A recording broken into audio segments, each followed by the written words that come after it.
was a close call, but we got the iridescent moon's marrow and restored Columbina's strength, and that's all that matters. In other words, mission accomplished. Paimon wonders how everyone else is doing.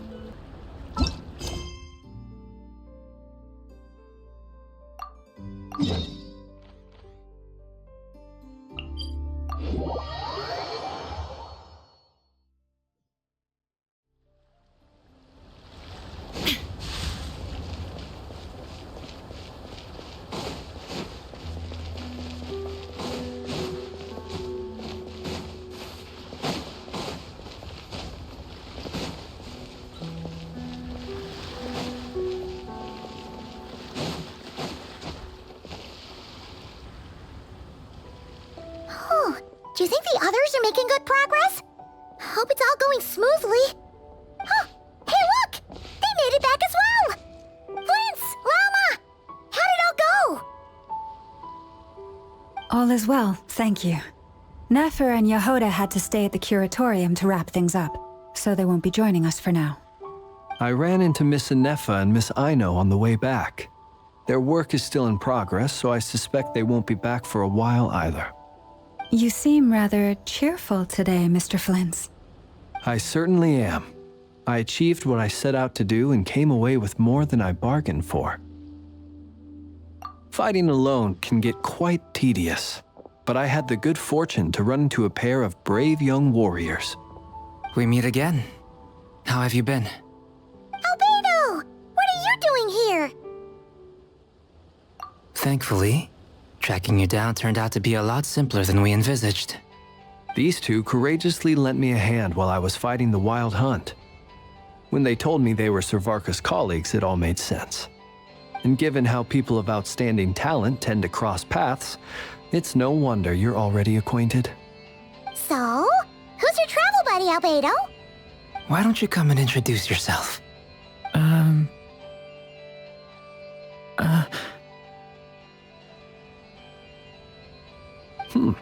A gentleman of few words, I see, and a rather stern countenance. I presumed you were acquainted with him. Is that not the case? It's nice to meet you again. We've technically met before. Wait a sec! You're Minnie Durin! That's right. It's me. I'm glad to see you again. By the way, he says it's okay if you drop the mini. Yeah, I'm not as mini as I used to be.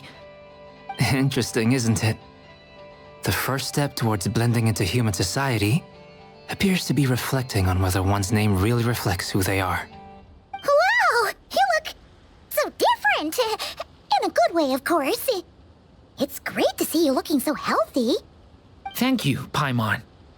And although you're as mini as ever, I understand that diminutives don't always convey endearment. I'll be sure to simply call you Paimon, as a sign of my great respect for you. Wow! You're such a smooth talker now. Paimon could get used to this. From now on, you may refer to her as your esteemed guide, Paimon.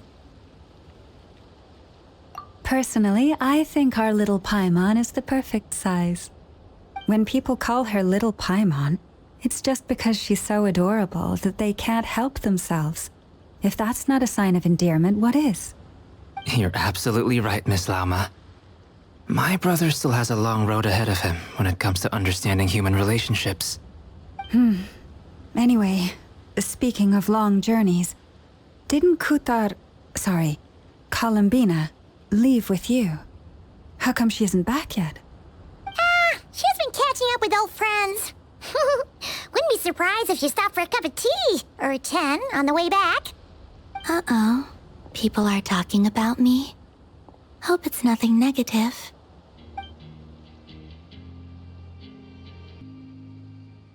Judging from your expressions, I'm guessing it all went well?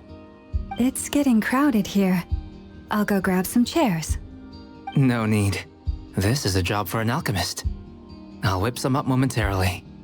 Thank you for your hospitality, ladies and gentlemen, but I was merely escorting my friends back. I'll be meeting Zendrone shortly, as we still have some things to discuss.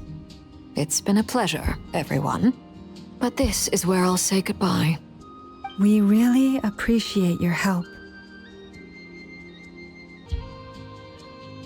Oh, come on. Spare the formalities. I'm just glad I could help out some true friends. I understand. Well, bye for now, Harlequino.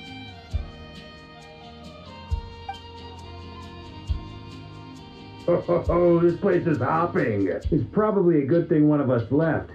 Otherwise, we might not fit all these people in. Are you saying we're about to run out of chairs? As a matter of fact, I am. Come on in and see for yourself.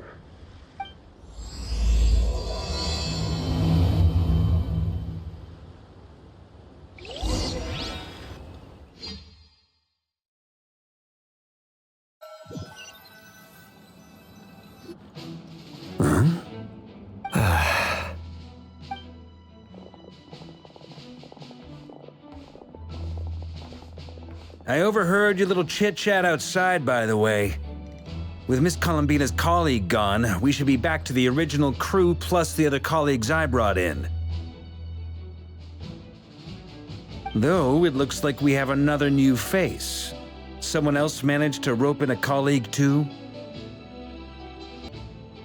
Frankly, you and Paimon are the only people I know here. This here is Deansliff, colleague of Tibet's greatest guide, Paimon, and greatest adventurer, the Traveler. Well, not exactly colleagues, more sort of friends. When someone else jumps in to do the announcing, you know you're speaking to someone important. Let's hear what he has to say. Note to self, once Paimon knows your name, the rest of the world will soon follow. When he comes looking for us, it's usually something important. Paimon's guessing you've heard about the Wild Hunt, then. From the looks of it, you're about to hold a meeting. If I were to say that the Wild Hunt is our mutual enemy, would that earn me a seat at the table? As the saying goes, the enemy of my enemy is my friend. Mr. Dainsliff, there's a seat with your name on it. Though, I can't promise the same for everyone else. Hey, Albedo, think you can rustle up a couple more chairs? After all this time apart, Grandmaster Varka's first order is to rustle up a couple more chairs. I've missed this. Is he being sarcastic? Hey, he's your brother. Why are you asking us? I've still got a lot to learn about the nuances of human conversation.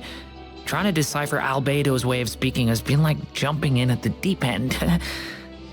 Oh, good point. Paimon gets you now. Don't sweat it. There are people who go their whole lives without getting the hang of it. You're ahead of the game already.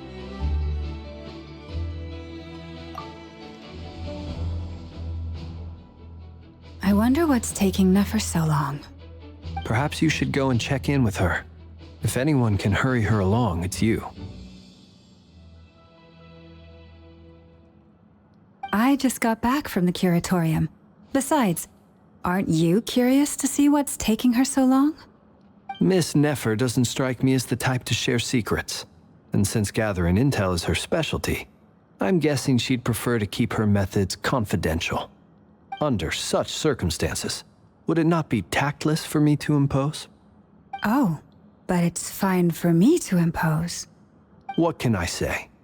You have an unrivaled ability to garner people's affection, Miss Moonchanter. Besides, you have far more in common with her than I do. All right, then. Impressive. She barely fought back at all. I admire your powers of persuasion, my friend. As I'm sure Miss Lauma will realize soon enough, the trick in life is to always pitch in with other people's responsibilities so that you can be selective with your own. Another trick is to simply hide in the background. Spoken like a true sage. Anyway, looks like we've got some time to kill before the meeting. Let's take a little breather, folks. And feel free to chat amongst yourselves. We'll get down to business once the other two arrive.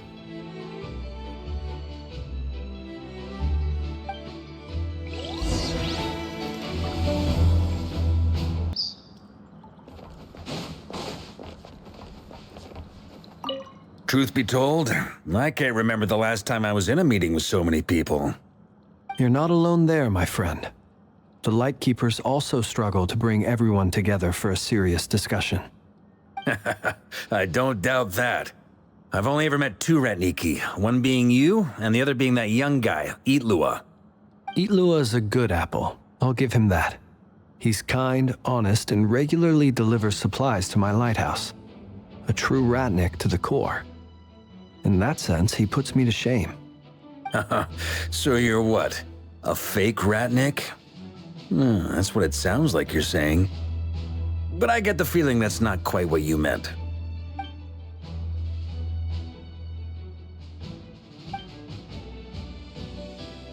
Come on, why the awkward silence? Sorry.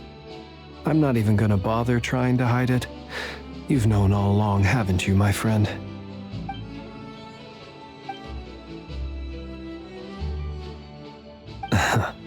Now that was an awkward silence. Let's just keep this between ourselves. Probably best if Eatlua doesn't know, huh? That goes without saying. Gotta be careful what you share with youngsters, after all. Anyone else in the know? Let me guess. The Traveler and Paimon? It's dangerous being too sharp for one's own good, you know. Then, in the name of the Animo Archon Barbados himself, I swear your secret's safe with me. When we went for drinks, you said that you and Barbados were practically best buds. In the light of that claim, do you really expect me to take your oath seriously? Of course. Just as long as you don't go spreading around the fact that I'm close with Barbados, all right? Fair enough, then. Nothing like a bit of mutual leverage to seal the bonds of friendship.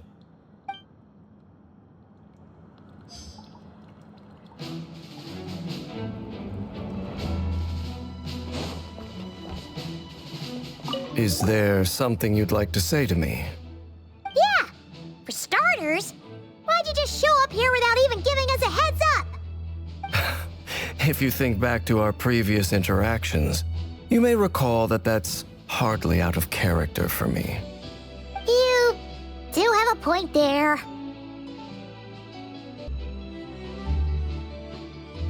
Oh yeah! You'll need to find somewhere to stay the night too, right? Want to tag along with us? You never know. We might get a group discount. Sure, let's do that. Great! Paimon will handle it. And in return, we can get Dainslift to be our very own personal bodyguard. If that's what you had in mind, you should have said so sooner. I'd be happy to help. Oh, okay then. Paimon was only kidding, but good to know. Anyway, since we're all here together, we might as well watch each other's backs. That's just what friends do, right? Indeed. Thank you.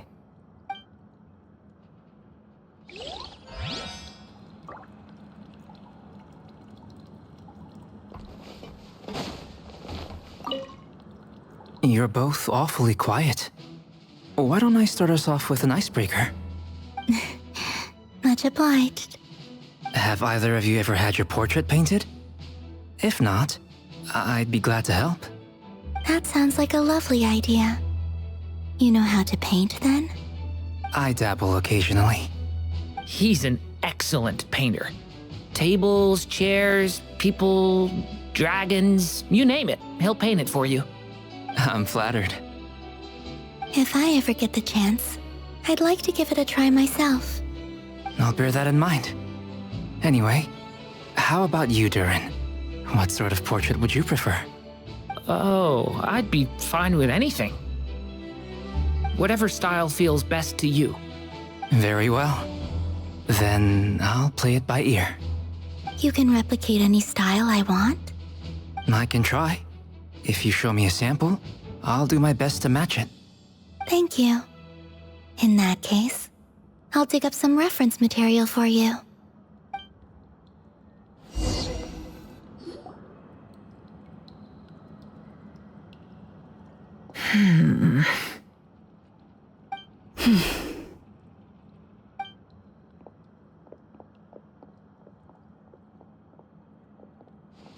Ah, Miss Nefer. You made it after all. But what about Yehoda? I'm here to give you an update on how things are going on our end. Once this is over, I'll be heading straight back to continue my work. I left Yehoda back at the curatorium to watch over things while I'm gone. Huh. So much for just this once.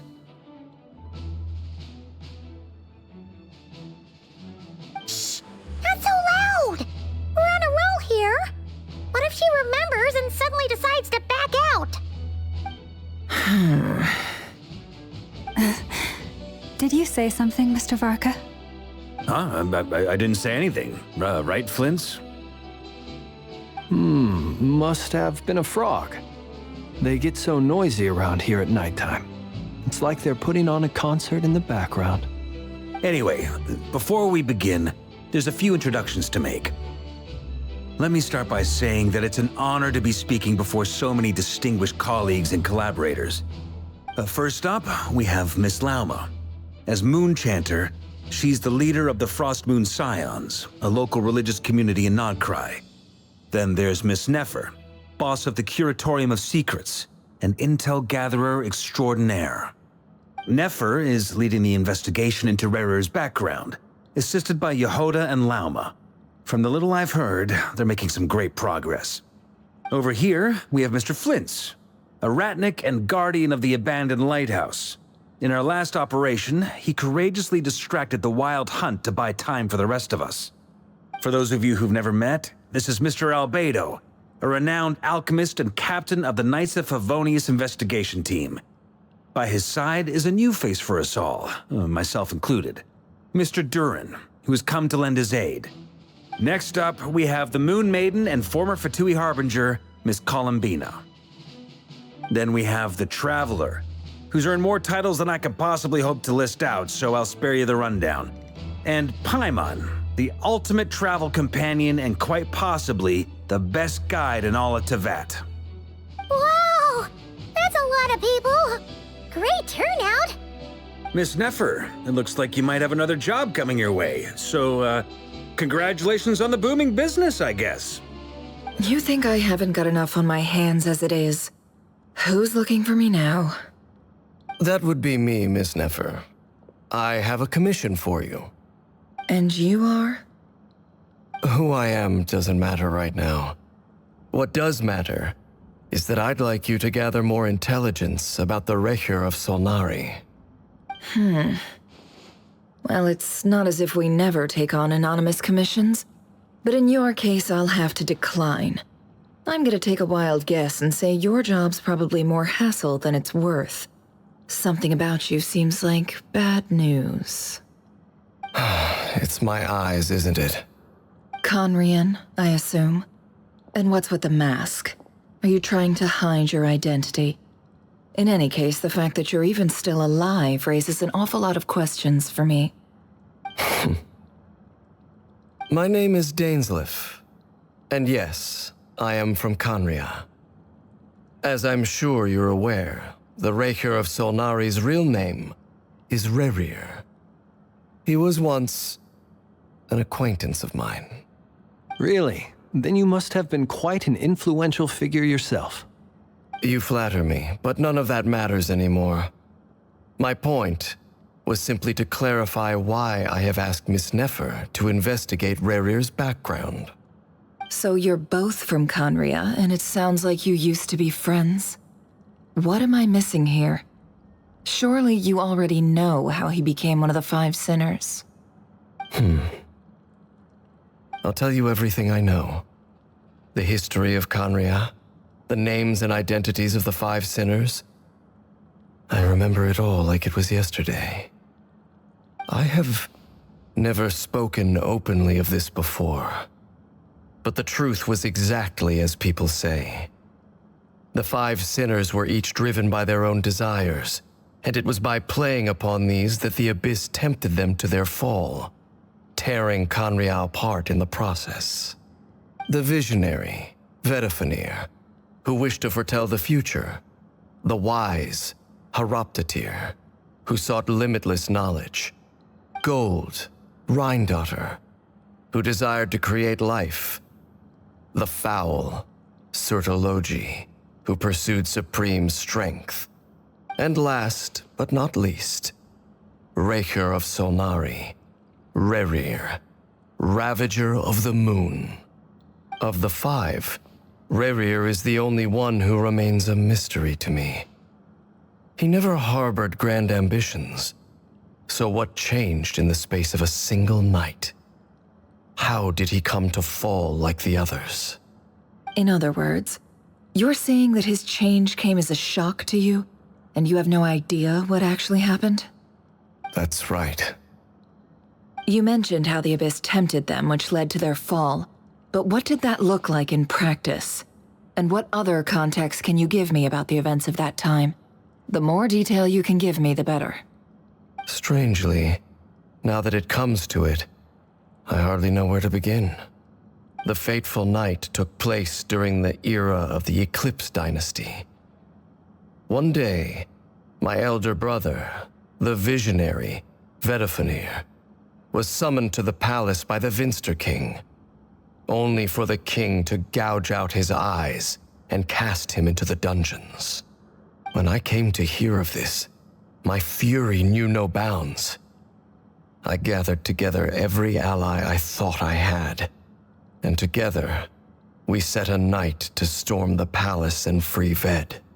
Centuries on, the memories of that night still haunt me like a never-ending nightmare. We broke through the palace gates, just like we had planned, each striking towards our separate targets. But then, I was betrayed.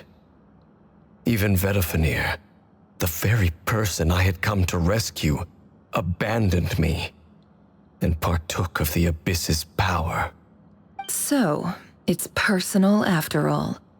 Then tell me, Mr. Dainsleif, what price are you willing to pay?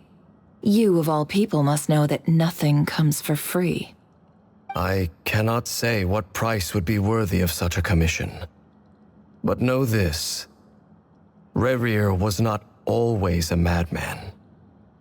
Believe it or not, there was a time when he was just an ordinary man, working for the Conrian Intelligence Service. Uncovering the truth of Rerir's past is the only way to unravel this mystery.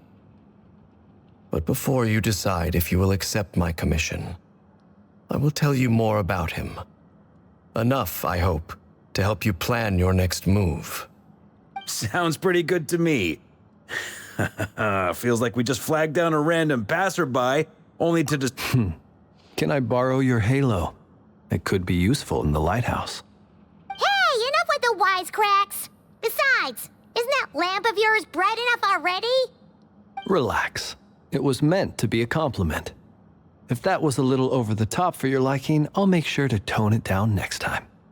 I'll give your proposal some serious thought, Mr. Dainsleif. Let's speak in private once the meeting is over. Before that, there's a few things I'd like to share.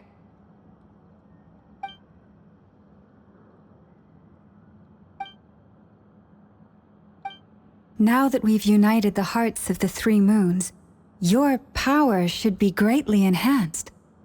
But it seems like that hasn't happened yet. I believe it will take a little longer. You've done so much for me, so I want to be completely honest with you all.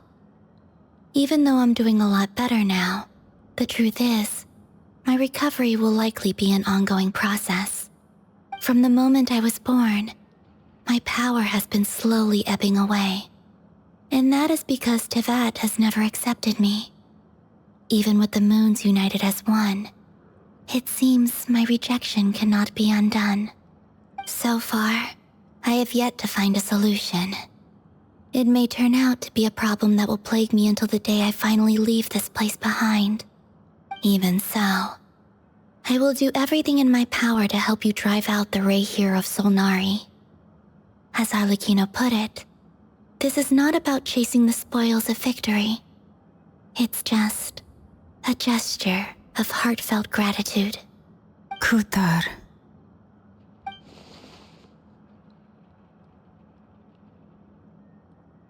Defeating the Rahier of Solnari will be no easy task. While my strength slowly recovers, we'll also need to gather more intel. Naturally. We should take all the help we can get if we hope to defeat him. We've considered several viable plans now, but our choice hinges on the answers to a few key questions. Is it even possible to kill Rahier? What experiences shaped the person or monster he became? And what's he really after? Given Albedo's expertise in alchemy, I think we should leave him to try and answer the first of these questions. Understood. As for the other two, I'm afraid we'll have to count on you again, Miss Nefer. Believe me when I say it's not my wish to burden you. But right now, relying on your skills is our only option. So you're placing all your hopes on me, huh? We can't thank you enough for agreeing to help us. Honestly, I can hardly believe how lucky we are. You sure have a talent for changing your tune, Miss Moonchanter. Timid like Yehoda one moment, then flinches insincere flattery the next. Ladies, please. I must object to your portrayal of me. That's all. Feel free to keep bickering. Just pretend I'm not here. I almost don't want to leave this room. I'm curious to see how this plays out. I have faith in you, Miss Nefer. Something tells me you'll stand by us until the very end. Oh? And what makes you so sure of that? What if I suddenly decide that my compensation is insufficient? This isn't about the money. I can sense that you've got a deep-seated distaste for Rahier. And knowing you, that alone is motive enough. Look at them getting along so well. Like two peas in a pod. And I'm the one they accuse of insincere flattery. There is no justice. Miss Lauma, you have to understand something. Unlike you, I don't actually enjoy having everyone's hopes on my shoulders. Is that right? Well, maybe the fact that I'm willing to put my hopes in other people says more about me than you. But the fact is, I also trust you. And that's because I know that you're someone we can count on. Anyway, we've got our plan, so let's get moving. Mr. Dainsleif, let's talk. And Traveler, once we're finished, if you've nothing else planned, I'd like you to come with me. This whole experience is teaching me a lot. For instance, I now know that when other issues come up in the future, I'll have far more luck getting Lauma to convince Miss Nefer than trying to do it myself.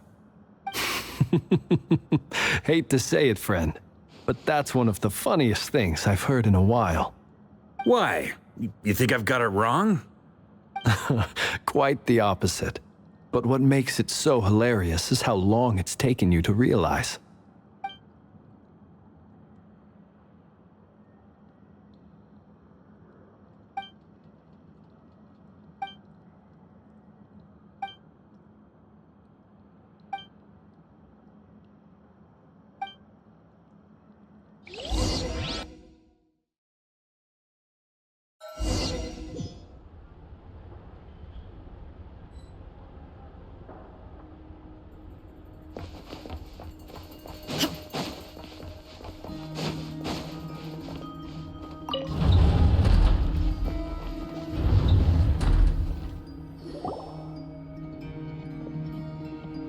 Thank you for waiting.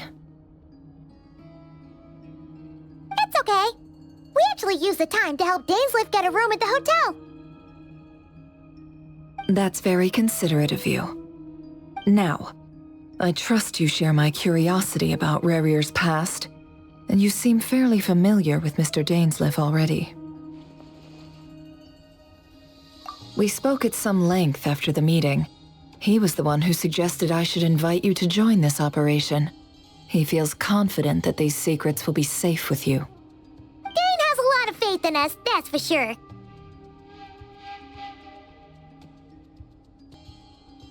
Likewise. I appreciate that you got right on board without interrogating me about why I invited you. It shows that you trust me to explain everything in due course. That's because we know what you're capable of. We appreciate you too, Nefer. You might have been forced to help in the beginning, but this time, it was your choice. That's one way to put it. Another is this, that once a decision's been made, it's set in stone. After that, my only goal is to see it through. Alright, so here's how it is. I'm going to access Rerir's thoughts again using my confidential method. Now, I'm sure you've seen things like this before on your travels, so you're surely well aware of how dangerous it can be. The reason I've gathered you all here is to ensure my safety during the proceedings. I plan for us to enter the fragment of his consciousness together, and once inside, I will focus on searching for information. Think of this as a diving expedition into someone's brain. If I'm the diver, you are my safety equipment, tasked with keeping me alive while I'm under the surface. Once the ceremony begins, we will all be spying on privileged information. But in the interests of safety, you must remain absolutely silent at all times. We will discuss our observations after the ceremony has concluded. Lastly, any individuals of a weaker constitution are advised not to partake in the ceremony. In any case, Paimon has her own job to do, which requires staying in the room but not joining the ceremony.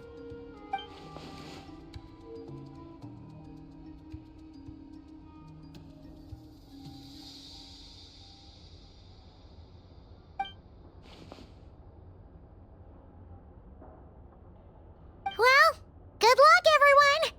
Sounds like all Paimon can do is cross her fingers and root for you guys. There's a little more to it than that. I was being serious when I said you have a job to do. While the rest of us are inside Rerir's mind, it's imperative that we have a team member on the outside. In the event that something goes wrong, you will be our first responder. I don't anticipate any issues, but the extra level of safety will be greatly appreciated. I second that. This is a dangerous operation here, and you're our whole rescue team. That's pretty much the most important job in the crew. So, Paimon's like the lifeguard? Yeah, that makes sense. All right, got it. Good. Please, take a seat. We'll get started momentarily.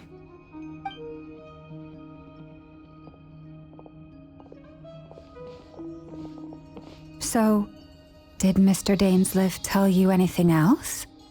He told me that he believes Rerir kept some big secrets in his life.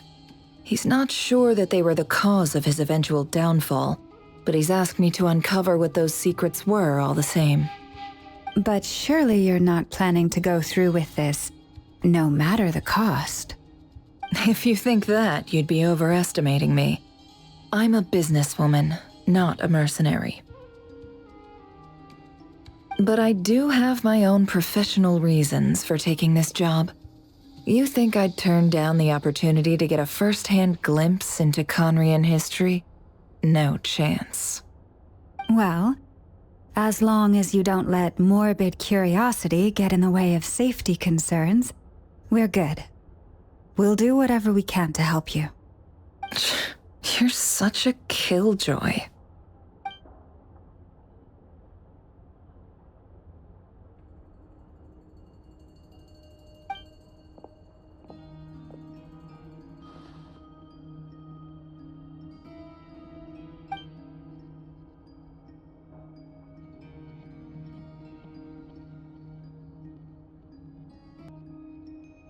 All right, I'm good to go. All set over here, too. Promise, Paimon, you'll be extra careful. All right. Let your whole body relax. We're about to begin. Close your eyes.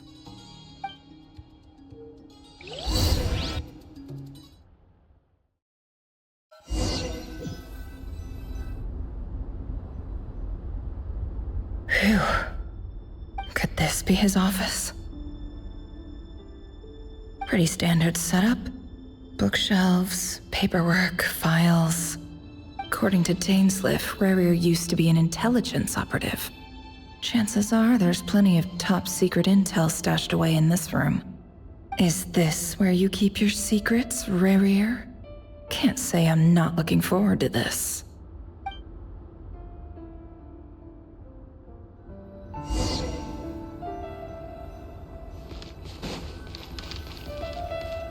He looks even gloomier than last time. I wonder what's changed.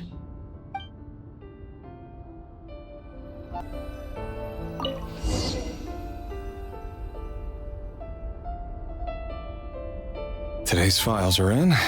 Time to wade through them just like usual.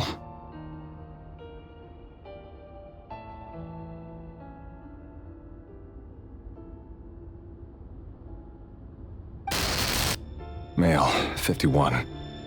Occupation, cook. Confirmed Crimson Moon descendant. Has maintained frequent contact with other descendants over the past year. Poses a threat to the dynasty. Neutralized.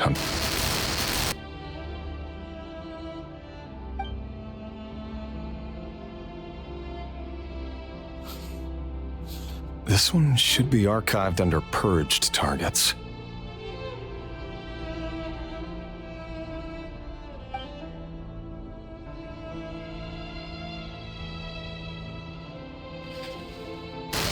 Female, 23.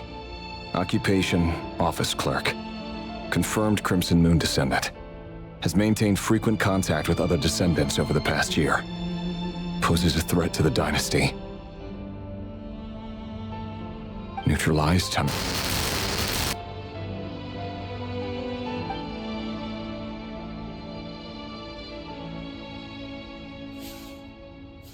Another one for purged targets. Sounds like she was that other man's daughter.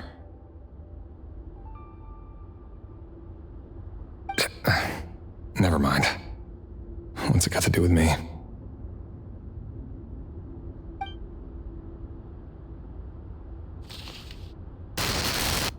Male, 40. Occupation, teacher.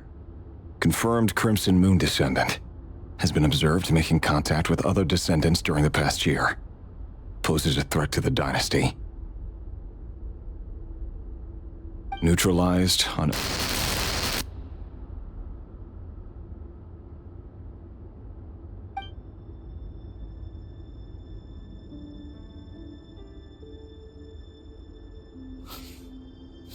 Just another nobody for the archive.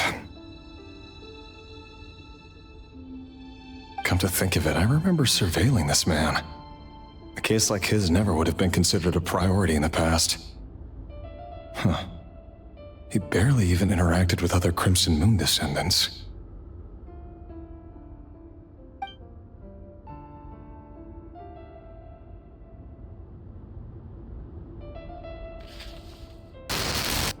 Female, 16. Occupation, none. Orphan and confirmed Crimson Moon descendant. Has been observed making contact with other descendants during the past year. Poses a threat to the dynasty. Neutralized on...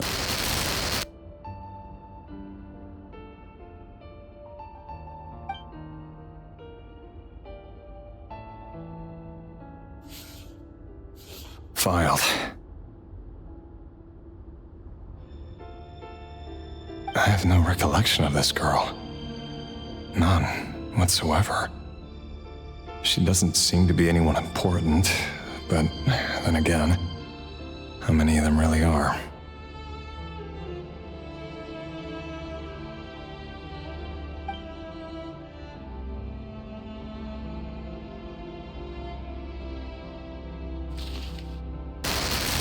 Female, 13. Occupation, none.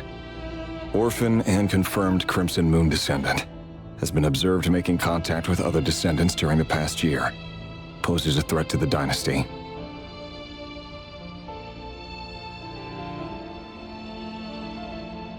Neutralized on...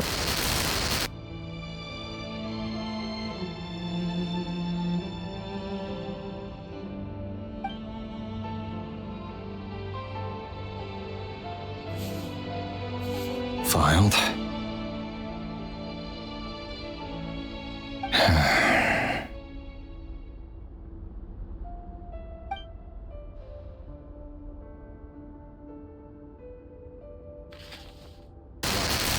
Male, 11. Occupation, none. Orphan and confirmed Crimson Moon descendant. Has not been observed making any contact with other descendants during the past year. Poses a threat to the dynasty.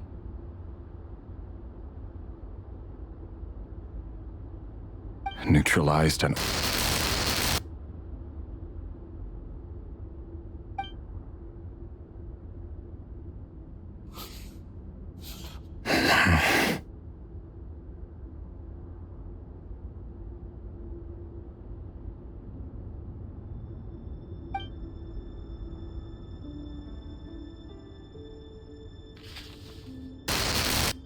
Male. 6. Occupation, none. Orphan and confirmed Crimson Moon descendant. Poses a threat to the dynasty.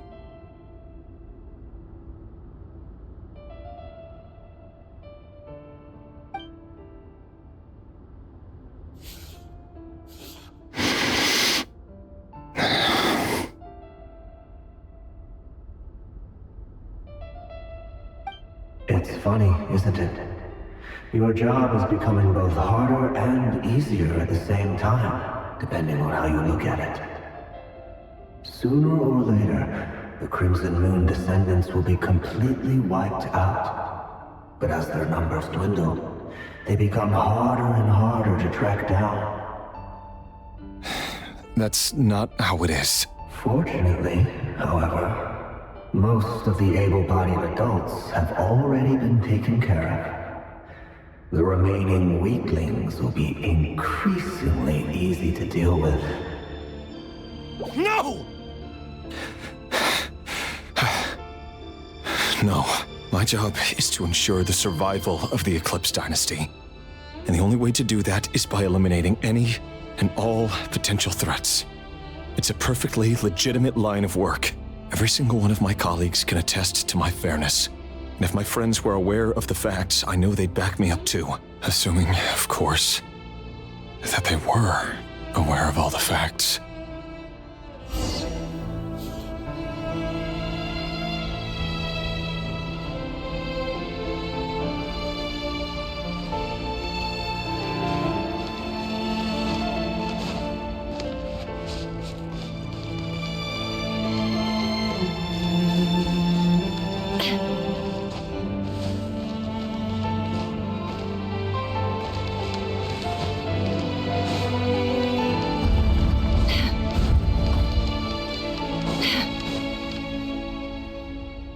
Mr. Vedifalnir, it's been quite some time since we last met.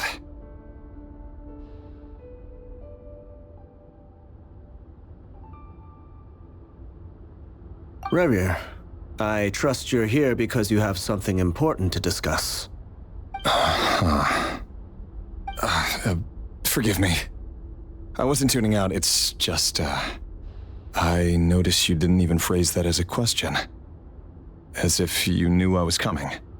Tell me, does someone in your position ever feel the need to ask questions at all? It is indeed within my power to foresee certain things. Things like your arrival. I was just thinking, it won't be long before I'll be inviting both you and Dane to my wedding. That isn't a lie, but nor is it a fact as such. It's a wish, isn't it? No fooling a prophet, is there? Ever since that day we met for drinks, I knew it was only a matter of time before you came looking for me. Does it feel good? Knowing how the future will unfold. I'm afraid the notions of good and bad fail to capture the complexity of what such a power entails. Once you've seen what will come to pass, it can be all too easy to succumb to fear and melancholy. Unless, of course, you learn to abandon these feelings.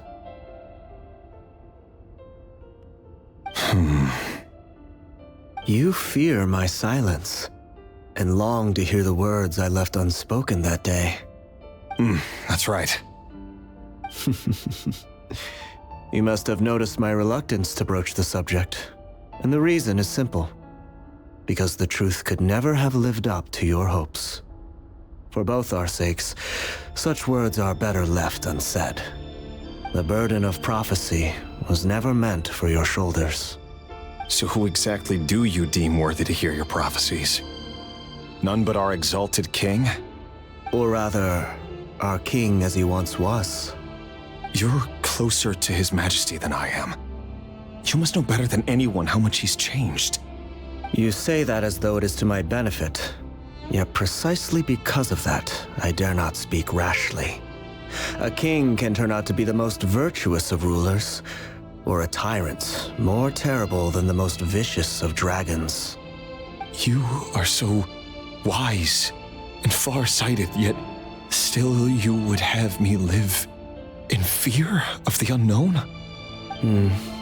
You make a fair point. Especially given my silence alone was all it took to send you spiraling downwards. Very well then. Let me offer you some advice. And I say this not as a prophet or a visionary, but simply as the brother of your friend. For many reasons, there is very little chance of your marriage ending in happiness. If happiness is what you seek, you should find another fiancé.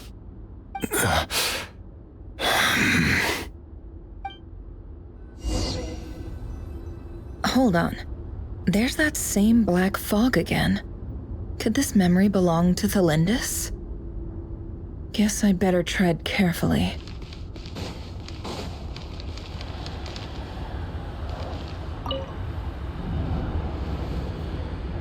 Wait. Hear me out. This time we finally got a clear look at his face and learned his true identity. His name is Rayrir, and he claims to be one of the king's guards. What did you say? A cruel irony, isn't it? The man you're set to marry leads a double life as a brutal executioner. Why are you telling me all of this now? Simple. It's because I want you to kill him. You are the only person he would never suspect. No, absolutely not. I would never dream of doing such a despicable thing. So you'll just stand by and watch him slaughter us to the last? Do not forget that the blood of the Crimson Moon flows in your veins too. The blood of the Crimson Moon? What does that matter now? The dynasty has long been dead and gone. You think that alone is reason enough for me to throw away everything I have? Why wouldn't it be? You two were once a child of the Crimson Moon, just like me. Don't tell me you've never felt so much as a flicker of fury for the way we were trampled into the dust. As long as you promise to abandon this pipe dream of restoring your dynasty, I can try to persuade him. Or have him persuade the Vinster King. Persuade the Vinster King? Do you even know why he's so obsessed with hunting us down? Why he keeps trying to force us to hand over our secrets over and over again?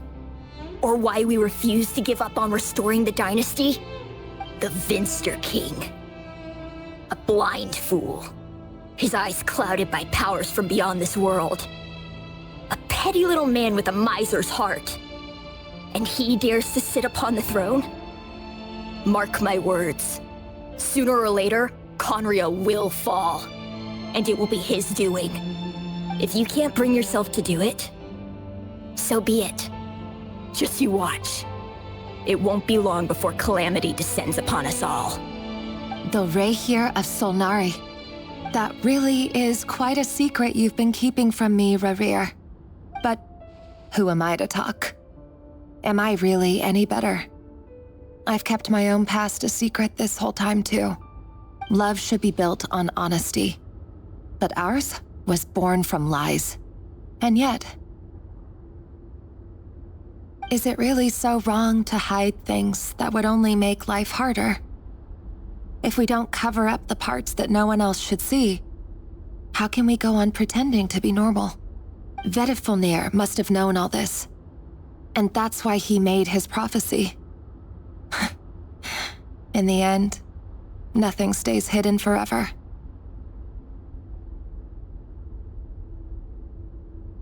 But I won't just sit by and watch this disaster unfold.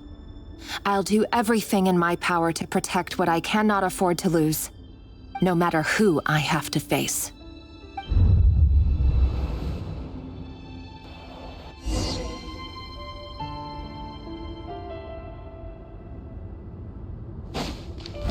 Huh?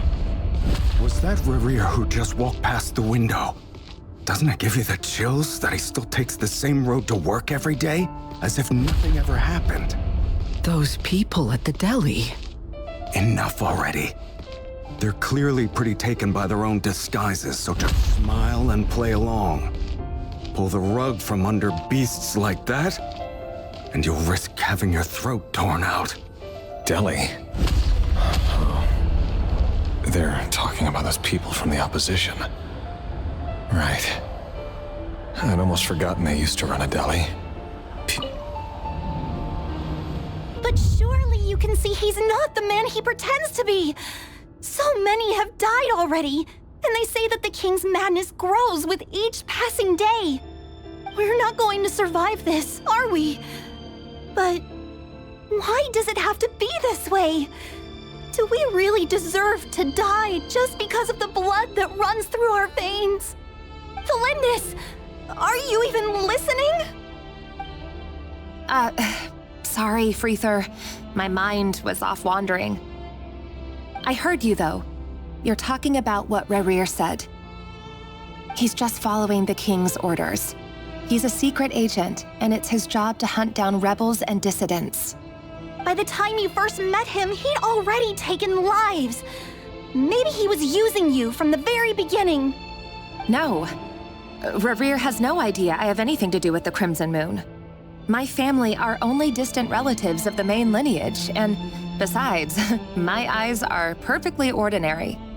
Truth be told, apart from my teacher, pretty much no one knows I have any connection to any of it. It's been a long time since my family severed ties. But as Orlog said, who could possibly talk sense into that raving lunatic of a king? No one. I'll work something out. Trust me, I'm with you all. But for now, you need to keep yourselves hidden. Don't let anyone find you, anyone at all. Don't forget that Rerir is an Eclipse operative. You need to be extra careful when he's around. And when I am too. For now, don't come looking for me. And if anything happens to me, just act like we've never met.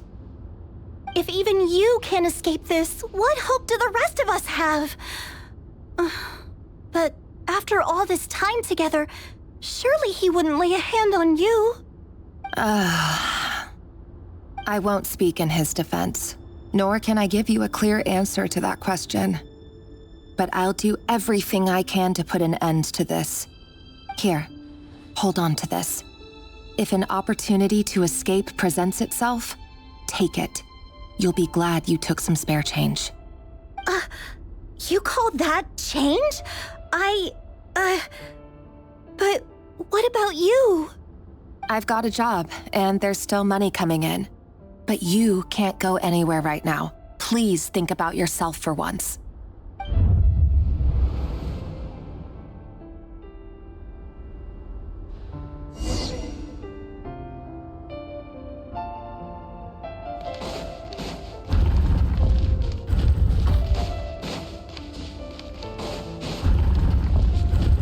Another day, another round of assassination training.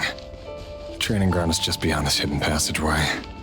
When you kill a person, doesn't it bother you when you end up covered in their blood? Why would it? Aren't we all just... Make sure you have a firm grip on the handle, then choose your angle well. Keep your movements light and brisk. And pray won't sense a thing. I know that. I'll bet no one's ever died a quiet death at your hands. I work clean. No traces.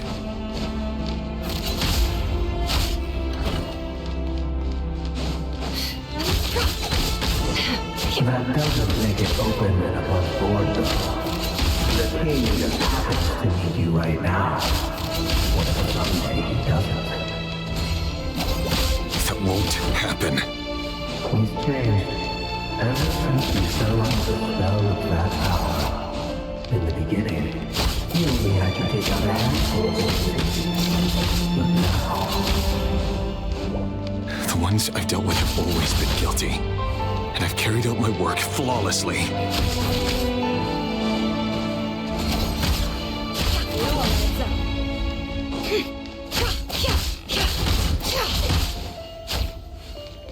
No more lies.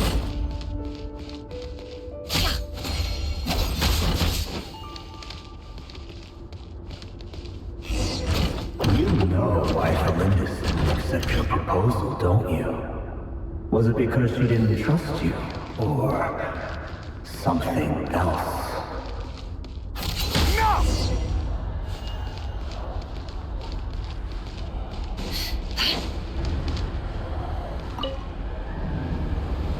Felindis, do you still remember Orlog? Orlog. The boy who was pretending to sell flowers. You spoke for quite a while, didn't you? Yes, we did. What about him? He was arrested 2 days ago. Chances are he's already dead. He... I just don't get it! After everything he's done, why do you still stand by him? Or does it mean nothing to you that people keep dying? No, that's not... Just hear me out. I need to go now, Felindis. They're looking for us. You take care too. If you ever need a place to hide, come find us.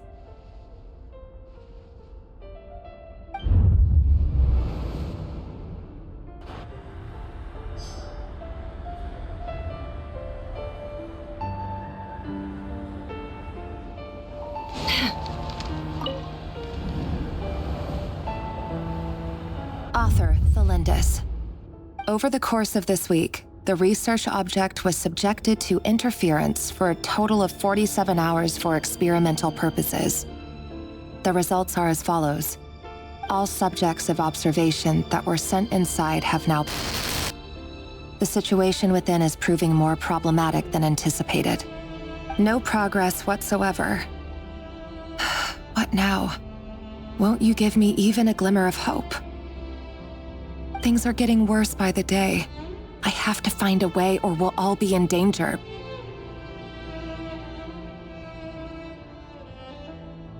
But I...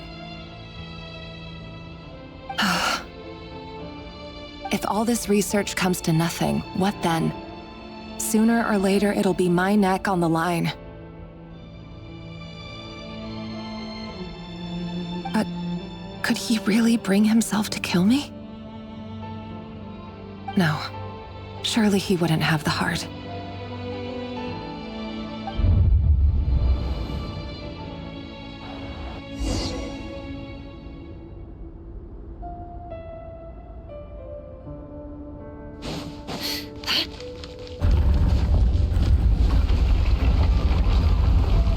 Why won't you just let us go? We don't even know each other. All we want is to live ordinary, peaceful lives. You want to live?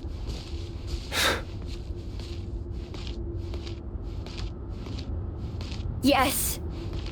I just want to go on living. Is that really such an unforgivable crime?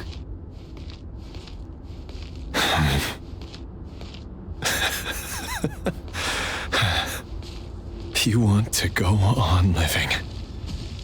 I want to keep living too. To keep living forever. That's why I have no choice but to continue on the path I'm on. If only some savior would suddenly swoop down and change the way the world is. Too bad that's not going to happen. Imagine that. If there really were such a person, you and I wouldn't be standing here like this. Would we?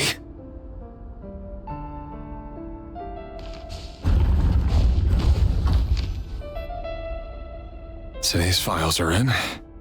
Time to wade through them just like usual. No, I don't get tired of it. It's my job. And not only am I lucky to have it, I'm good at it too.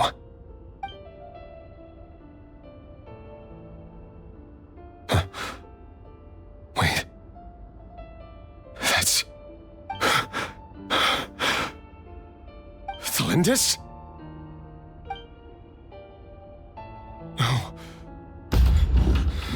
No.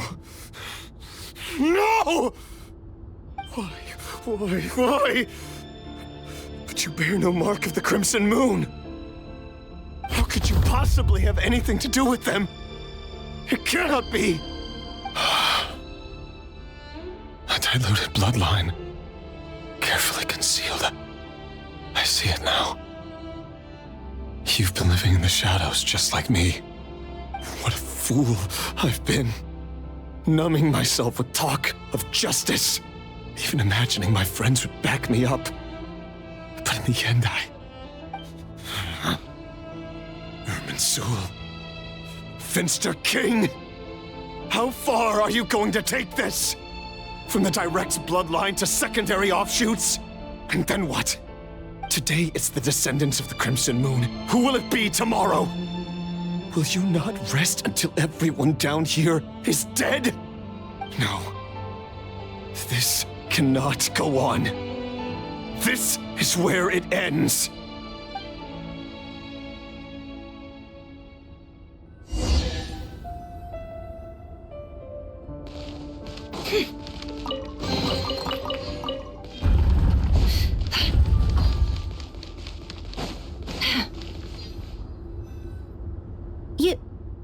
You're really letting me go?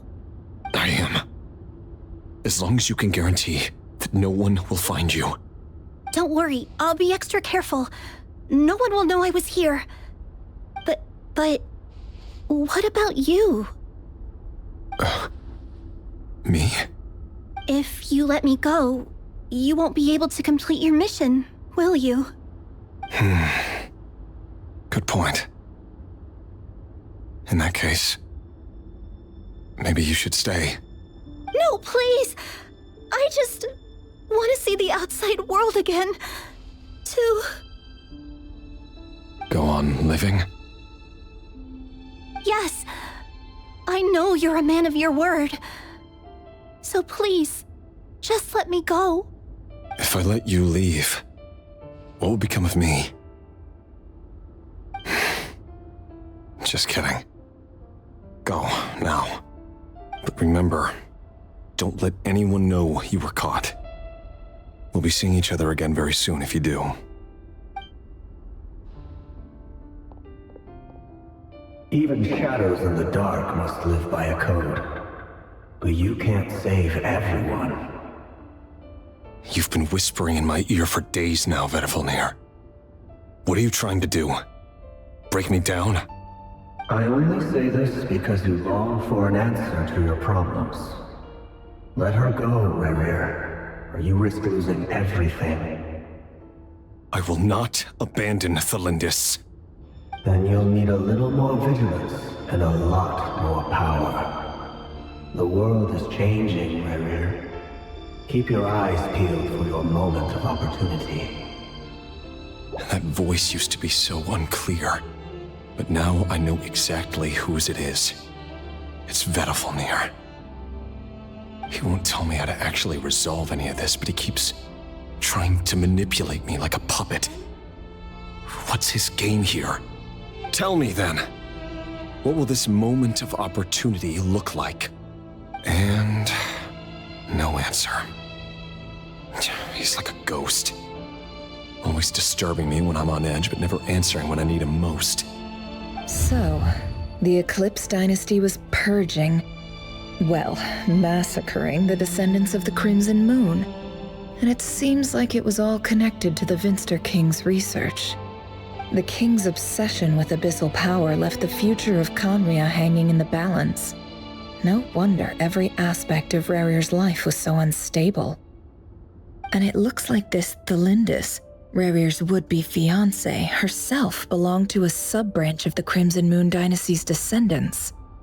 It almost defies belief that a couple like them could hide the truth from each other for so long. If the Vinster King hadn't intervened in such a drastic way, they might have gone on deceiving each other for the rest of their lives. And why does Vedderfanir, Daneslif's older brother, keep talking in Rerir's head? This guy kept more secrets than I ever imagined. The human mind is like a vast desert of shifting sands. When you follow the flow of someone's memories, you only ever see the parts they're willing to let surface. Time for something a bit more creative. We've been inside Rerir's mind this whole time, building up a picture of his psyche. There's already enough clues on the board to start reading between the lines and mapping out the rest. Now, we can finally begin to put the pieces together. Sure, it'll only be a reconstruction, part simulation, part reasoning, but it's usually pretty accurate. Once we've built up a cognitive profile, we just need to cross-check the logic behind his actions. And then we'll be able to take a sneak peek at whatever it is that Rerir has really been hiding.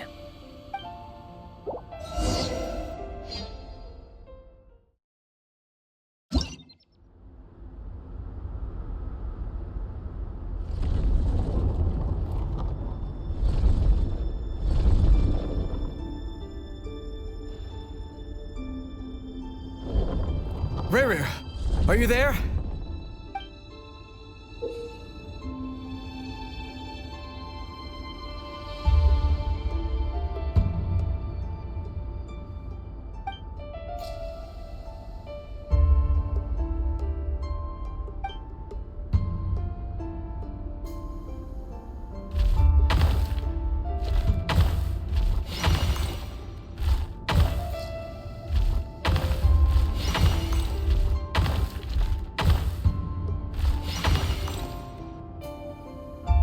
Rerir!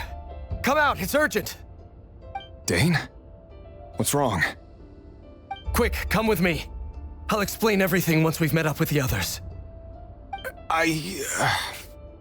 Okay. I'll come. But the Lindis is still over at the Universitas. I'll need to leave her a note. All right then, but make it quick. I've never seen Dane so worked up before. Whatever this is, it must be big trouble.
Well, this is a nice change, meeting you all at this hour.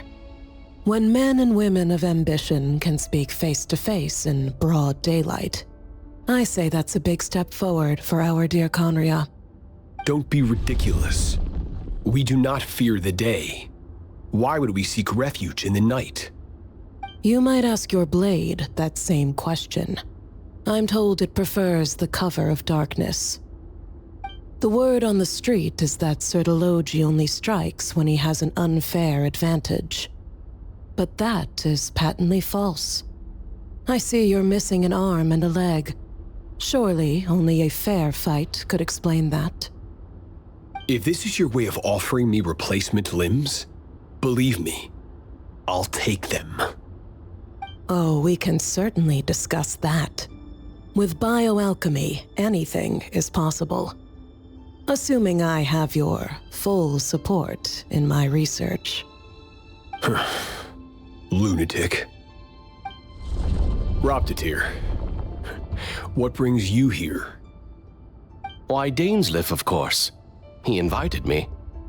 Please, cast aside your apprehensions, Miss Rhindaughter.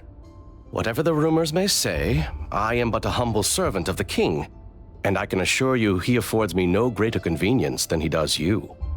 Well, the Universitas Magistrorum won't stop fawning over you, so at least some of the rumors must be true. You're clearly doing well for yourself, so drop the humble servant act. It endears you to no one. You're president of the Universitas Magistrorum, the chief royal mage known as the Wise by royal appointment, and by far the most favored among the 4 pillars of Conria. Vice President Veit doesn't even try to hide his envy when he sees you. My success is the product of hard work and good luck. It's as simple as that. Were the king not such an extremist, I hardly think I would have received a senior post at my age. Of course, no job is without its gripes.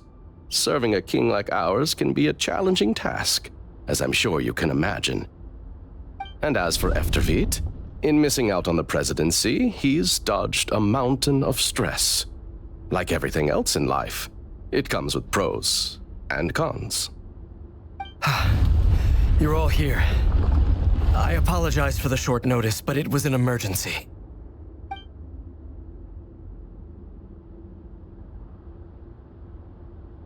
You must be Rarir. Mr. Sertologi. Yes, I handled your case file during your sentencing. Nothing personal, of course. I'm pleasantly surprised that you remember me. You're clearly a person of substance if you've been invited here. But Dainsleif, you'd better have a very good reason for convening this little gathering. It's my brother, Vedafenir. After he spoke at the court this morning, the king was so infuriated by his words that he had him blinded in both eyes and thrown in prison.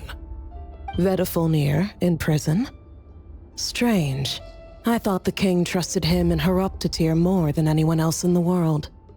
Does this mean the king's circle of trust just got even smaller? It has nothing to do with trust. It's about what the king wants, which is as clear as day to anyone paying attention. I simply appease him, because it's in the best interests of the Universitas Magistrorum. And also because you're slimy. Vedafenir, perhaps less so. But still, a visionless visionary? It rather inclines me to think that qualifications are not what get you ahead in Conria. Do you honestly think this is an important discussion to be having right now? Dane, what are you planning to do? Rescue Vedafenir, I assume. Correct. It will mean storming the palace by force. Tonight. I need all of you on my side. That's far too dangerous. And don't forget, Dainsleif, you're captain of the Royal Guard. You swore an oath to the throne. You've been planning this for a while, haven't you? I have no desire to commit treason. But whatever critique the king may have of Vedafenir, disfiguring your most loyal subject for putting the best interests of his court and nation first, this is not the conduct of a wise ruler. My blade will force the king to see the error of his ways. So, Vedafenir's prophecy enraged the king. I'm sure it wasn't what he wanted to hear, but if he won't take counsel even from the visionary, that is deeply troubling news. The extent of His Majesty's madness is now all too clear. The question is, how does a man like me get out of this situation unscathed? You have noble ambitions, Dane, but I'm afraid they don't do much for a guy like me. I'm not interested in saving the world. All I want is a letter of pardon. A letter of pardon?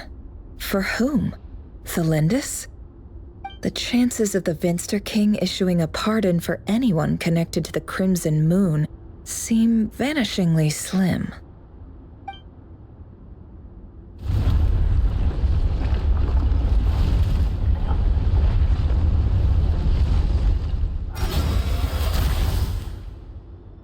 This black fog over the board must have some connection to Thelindis. But why is it taking this form? Does it have something to do with Rarir's past? Another mystery I'll need to unravel.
Author Thelindis.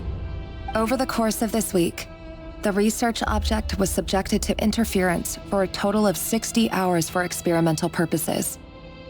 The results are as follows. Research dating back to the Crimson Moon Dynasty has established 2 points regarding moon marrow. Firstly, its origins have something to do with a god's power. Secondly, it serves as a portal to an as-yet indeterminate location. Moon marrow can thus be defined as a spatial gateway. However, there are a number of hurdles to overcome before we can answer the question of where it leads to. To start with, opening the gateway requires a specific power source, which the relevant literature indicates. An enormous amount of power is then required to keep the gate open. Currently, the total power output of our instruments remains in the single digits. To make matters worse, I am now the only staff member remaining in the Moon Marrow lab. The Universitas Magistrorum recently decided to move most of its personnel into abyssal energy research, which has stymied all Crimson Moon-related projects. This is not a wise move. I have always maintained that placing all our hopes in a single source of power is risky, especially one as poorly understood as this. As well as making ourselves overly reliant on a single resource, we are neglecting other promising technologies. I apologize if this comes across as disrespectful. But as a Moon Marrow researcher, I desperately want to see the world beyond the gateway. If we really made it there one day, what would we find? And how would we go about taming the unknown? My imagination is endlessly fueled by questions such as these.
This is for you. I heard you're gonna leave the city with your parents. Thelindis, did you hear about what happened? I've heard nothing. Rerir got back very late last Friday, and he was acting a little unusual, but he slept pretty well, so I'm guessing whatever he did was a good deed. You never saw him, and I don't know what he did. And this conversation never happened. You understand? What if he finds out that you pried into his secrets? Don't be silly. I don't know what secrets he does or doesn't have. All I know is he's just a normal guy who happens to run some errands for the king. Are you scared of him? I don't know. The Rerir I know doesn't match the person you all describe. Logically, I should be scared of him. And yet, I don't want to lose him. But enough about that. You should get going, and be careful with the package I gave you. Keep it secret. Keep it safe. What's in it? A piece of the moon. All you need to know is that as long as you keep it safe, then in the future, everyone will be able to see a red moon. A red moon? You mean our moon? That's right. Our moon. Promise me you'll look after it. I promise, Tholindis. The Crimson Moon bloodline will never die out. Its light, the color of blood, will become like a fire that flows in our veins, no matter how long it takes.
Everyone, and stick to the plan. Sir Dainsleif, what are you? Is this treason? You know what happens to those who betray the throne. Please, don't do this! It is the king himself who has betrayed the throne. He has betrayed all of Conria. If you have any love left for justice in your heart, you should join me. It's showtime. Dane and his group will handle the troops in the palace. Then Hraptatir and Rhindaughter will disarm the security measures. My job is to enter the prison and rescue Vedifalnir. Stay safe. Wish me luck. Look after my brother. Draw your blade. It is time for justice to prevail.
smell is abominable.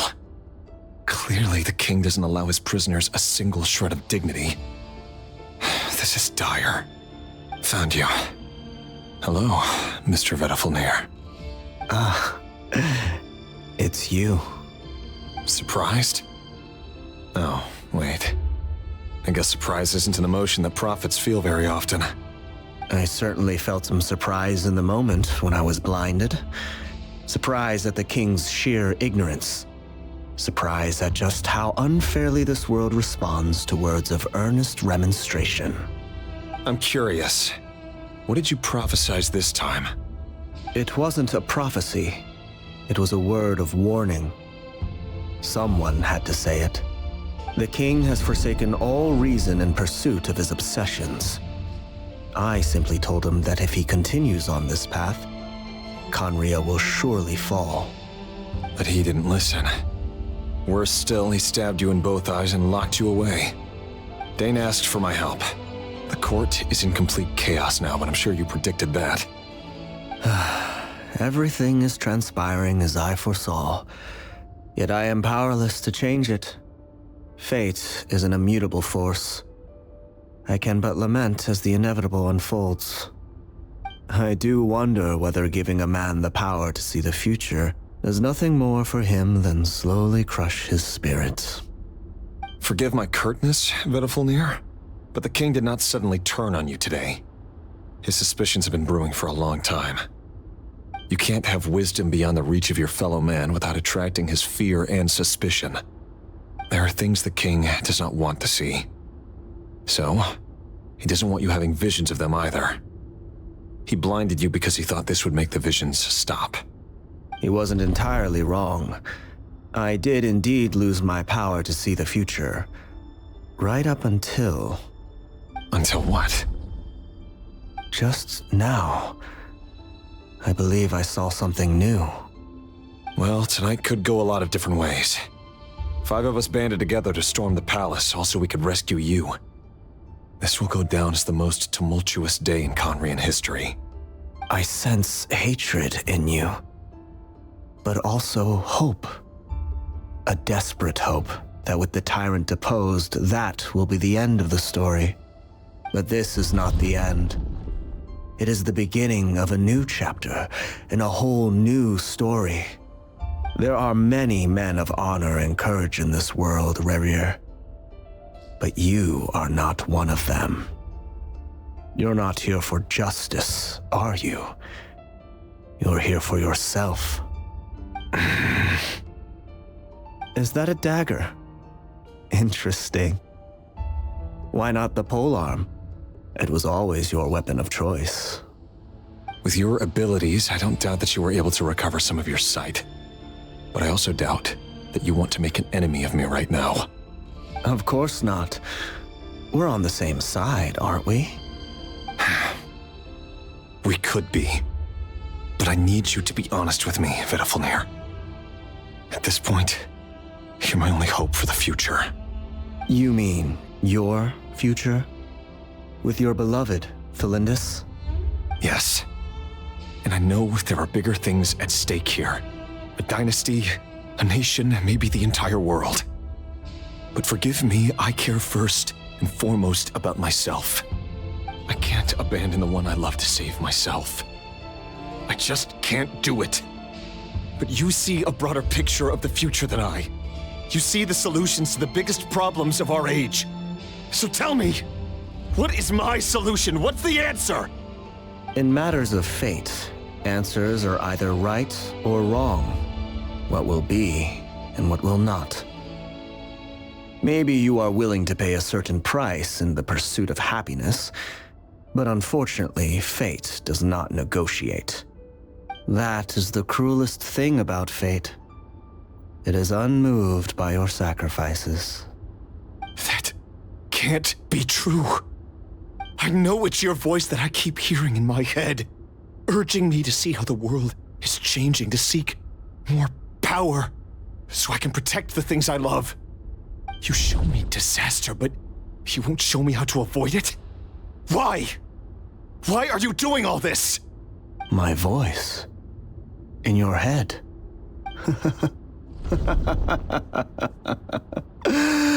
So, you hear it too? The voice that steals your mind, gains your trust, and drives you crazy. It turns out that we are not so different, you and I. Vedifalnir just broke into the strangest smile I've ever seen in my life, as if he'd discovered some monumental secret. But then he suddenly switched to looking extremely weary. Very well then. My advice to you is as follows. You must persevere. Whatever trials and tribulations you may face, be steadfast in the belief that they are your path to the future. For as long as you live, your story with Thelindis shall not come to an end. That is the only chance you have of fighting back against fate. It is up to you whether you believe my words. Regardless, that is all I will say on the matter. I have no right to intervene any further. I will hold you to your word. Thank you for setting me free. In return, I will tell you one more thing that you cannot afford to ignore. Just then, a strange wave of energy rippled through the city. We had no idea what it could mean.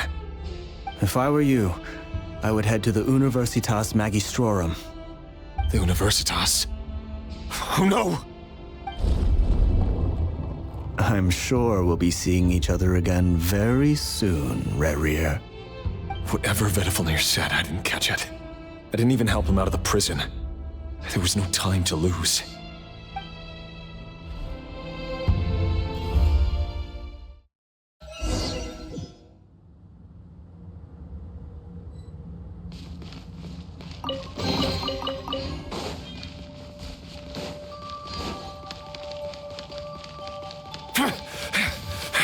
Monsters? Is this Rhindaughter's doing? Or the Universitas Magistrorum? Out of my way! It all adds up. Leave this place.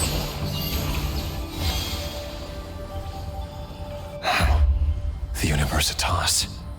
That reminds me of a rumor I once heard. Allegedly, the king installed secret mechanisms in the palace and around the city. No one knows where they are or what kind of power they hold. But if they were ever going to activate, it would probably be on a night like tonight. Help! Help! Hold on! Don't let them anywhere near you! Save me! I can't! Ah! That sounded like an explosion. So, the rumor is true? The king really went through with it? What other means does the king have at his disposal? They must run on power from the Abyss. And given it's a major center of Abyss research, anyone over at the Universitas will be in grave danger. I have to hurry!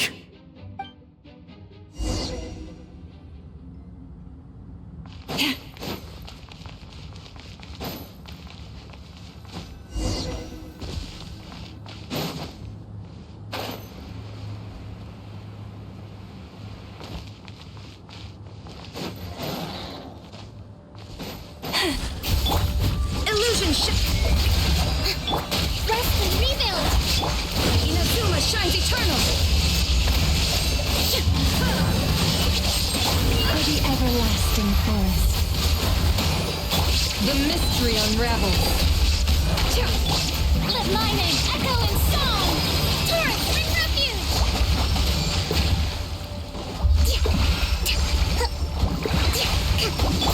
Now you shall perish! Shine down! Shower me with the hold the line! Erase all. No more lies. The deception ends here. Inazuma shines eternal. There is no escape.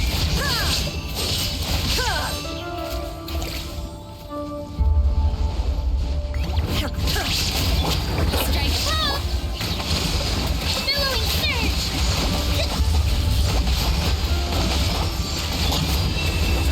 With one heart, we pray. Seek within. It all adds up. Torn to oblivion! Shine down! Ha!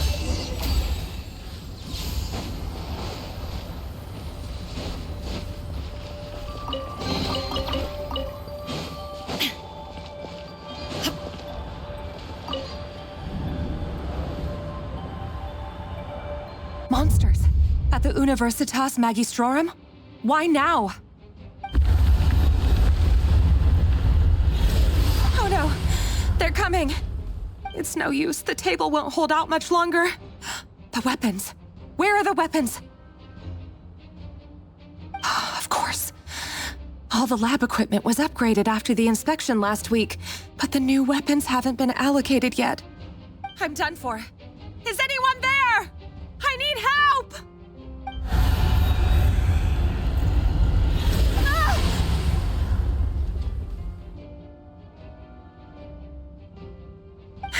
Stay back! Please stay back! Please!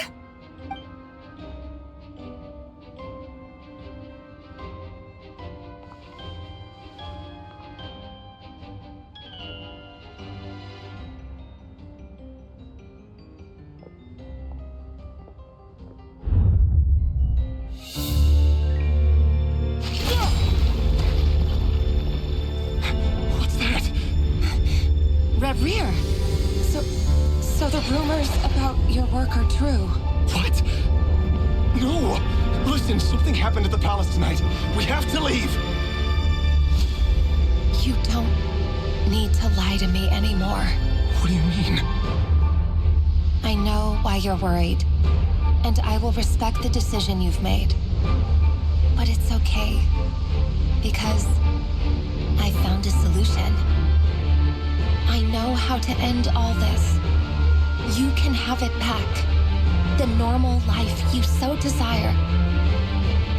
But until then, I'm afraid our wedding will have to wait. Cylinders? No, don't do it! Cylinders! Cylinders!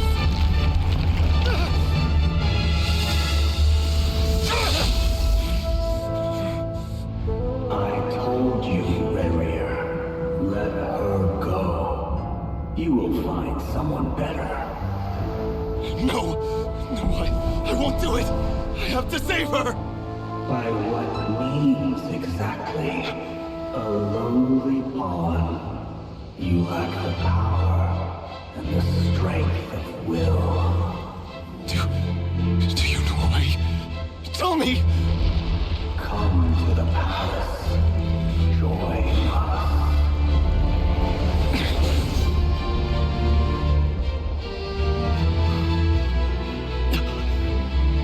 Rerir, thank goodness we... Step forth and take your share. You made it. Not you too.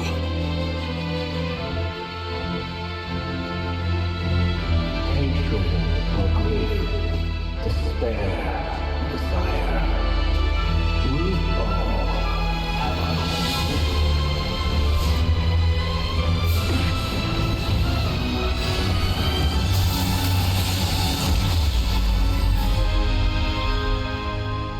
Rerir. Rerir. Cylinders? Were you daydreaming?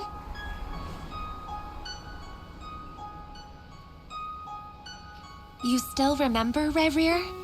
That question you asked me a couple of weeks ago? Oh. You mean the proposal? Yeah. I'm wondering, where do you think would be a good place to discuss it? Maybe in the garden? Or were you thinking a fancy restaurant? It's your choice.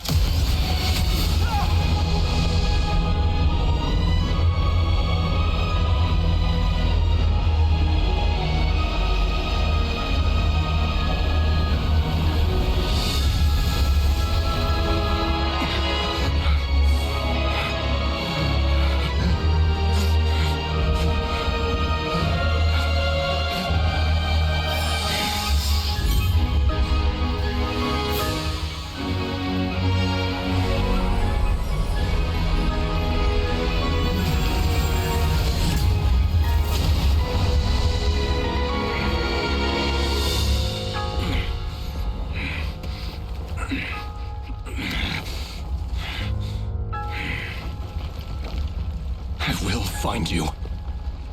And then, you can give me your answer.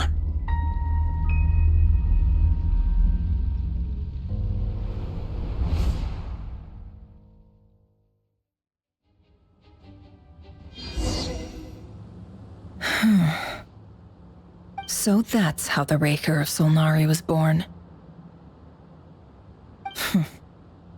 A monster created by circumstance is a monster all the same. Viewing other people's thoughts for too long can get uncomfortable. Right now, I'm feeling a strong sense of loathing. In a nutshell, the story of Conria is what happens when the truth falls by the wayside. Everyone tells little white lies, and before long, you have a huge pack of lies that destroys everything. Whew. Time to get back. His past is filled with sorrow, but the tale of any fallen civilization is one of endless tragedy. Cruel as it may be, that was Conria's fate.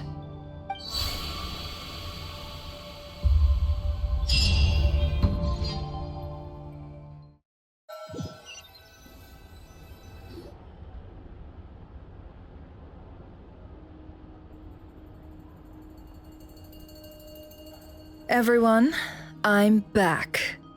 Can I get a standing ovation? Never! How are you holding up? Feeling okay? She's fine. Boss is a pro. Yes, I'm fine.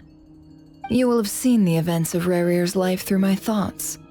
It's now clear that he is just a regular nobody, driven by personal tragedy, as he said himself.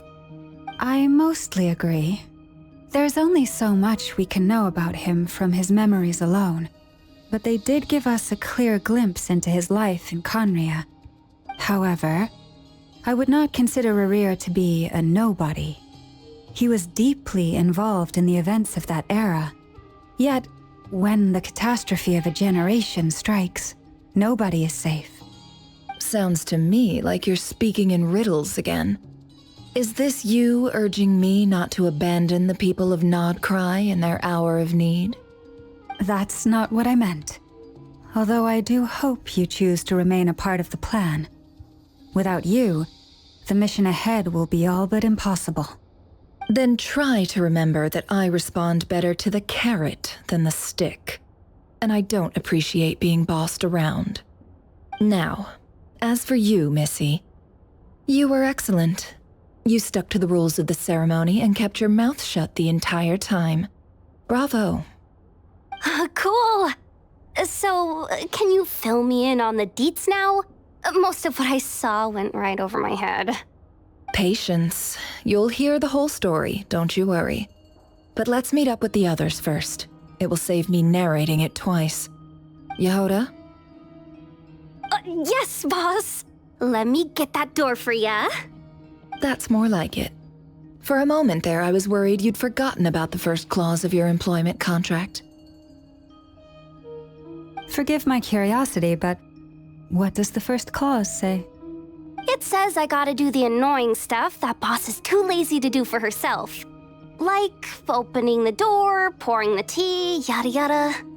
Is that right? If something is in the contract, it's because she willingly agreed to it. Rest assured that the Curatorium abides by the very strictest of labor policies. You don't seriously think I'm cruel enough to treat her like my slave. In any case, I've hardly shied away from my share of the work today. Hope I don't catch Flintz and Varka lounging about in their chairs, enjoying a leisurely cup of tea. There's nothing I dislike more than other people enjoying themselves while I'm hard at work.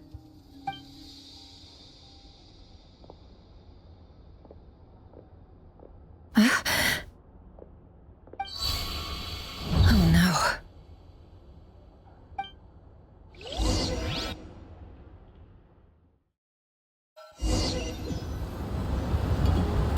Sorry to disturb you, but we seem to have run into some trouble. Evidently so. Don't worry, I'm not about to leave you to fend for yourselves. I'm not that kind of boss. And it would go against the Curatorium's labor policy. I'm sorry. What did you hear me say? I wasn't talking about labor policy. Wait. How long have I been standing here? Not long. You just appeared by the door a moment ago.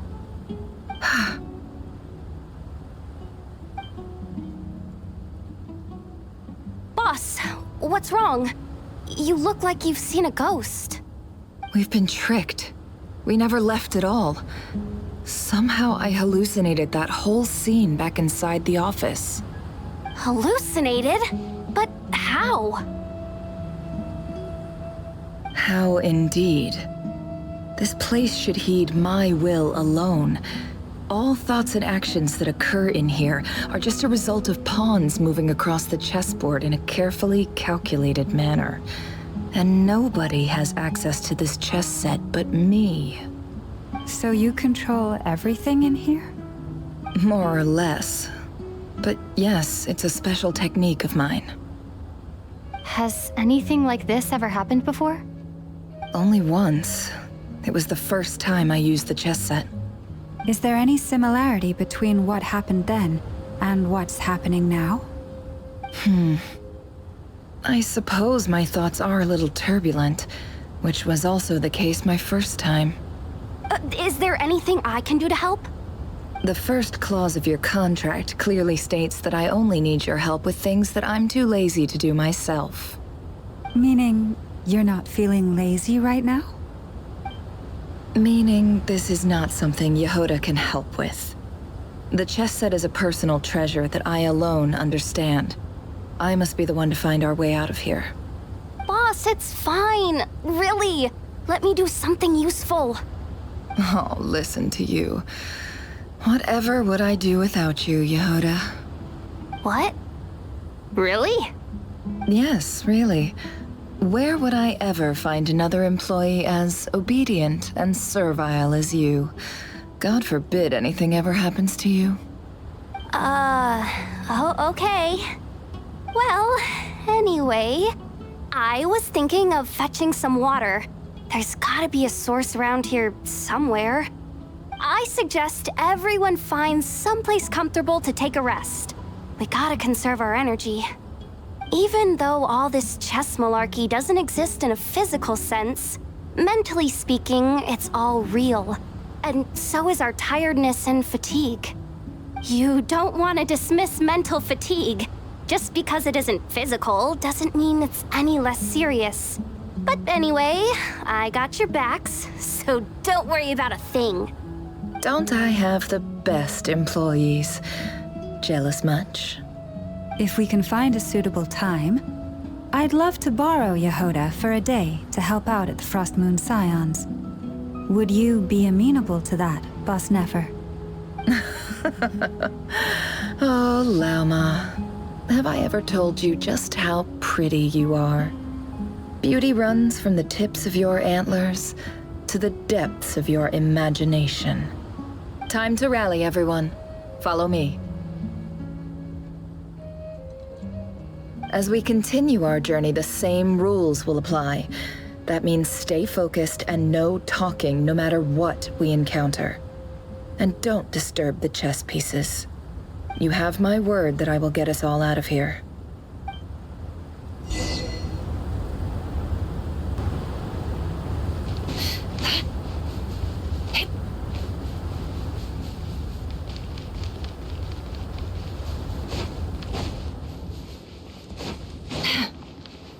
This place looks familiar. That's not a good sign. There's... I wasn't expecting visitors at this hour. Wait, is that? Oh, it's him. There you are. Sinue's been looking for you all day. I think he has some news for you. Oh yeah? What were you doing just now, Uncle Retinue? Hiding away some more loose change? I know I saw some Mora. What do you mean loose change? Oh, come on, I'm too old for this. Just pretend you saw nothing.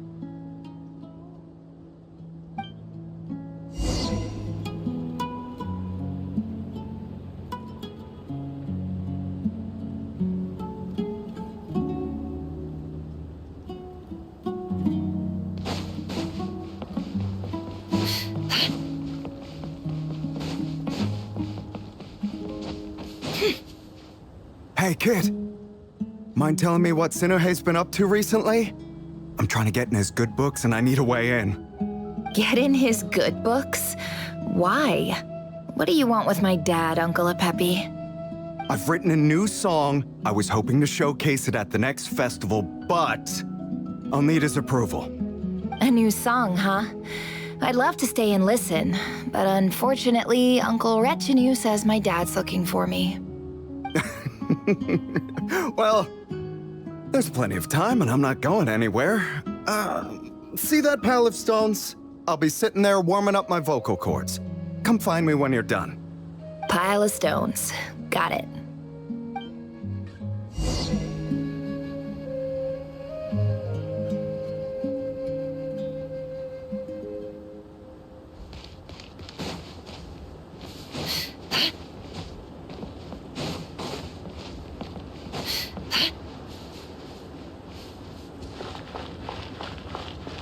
Hi, Dad. Uncle Retinue said you were looking for me. Ah, there's my little princess. If you'd gotten back just a little sooner, you could have shared the spoils of war with me. Spoils of war? Who were you fighting against, Dad? It was just a figure of speech. The aftermath of a sandstorm is no time to be waging war. I was talking about our war against thirst. I went out to fix our water supply problem, and now I'm back. Which means... We have a well again! That's right. I found a new one and brought back as much water as I could carry. It should last us for a good while. If it wasn't for these blasted sandstorms, our wells wouldn't be caving in. You wouldn't be spending all your time out searching for new water sources. As the chief of our tribe, I'm supposed to be leading us out of hardship and poverty, onto better things. You know how prosperous our ancestors were. I've told you all the stories. And look at us now, squeezed into these hovels. No one would choose this, if it wasn't for the endless wars over the years. But things are looking up. I started working with some folks from the academia a few months back. They gave me some contacts in return for my assistance in the desert. So you're the academia's helper now? Special ambassador, they call it. Think of it as a partnership. It's nothing bad, okay? We've been isolated here in the desert for too long. Seeking opportunities elsewhere is the best thing for us, and the fastest way to progress. So, do you get anything good out of being a special ambassador? Of course. My luck's improving all the time. One day, I swear I'm gonna lead us out of this place. We'll find somewhere new. Somewhere better.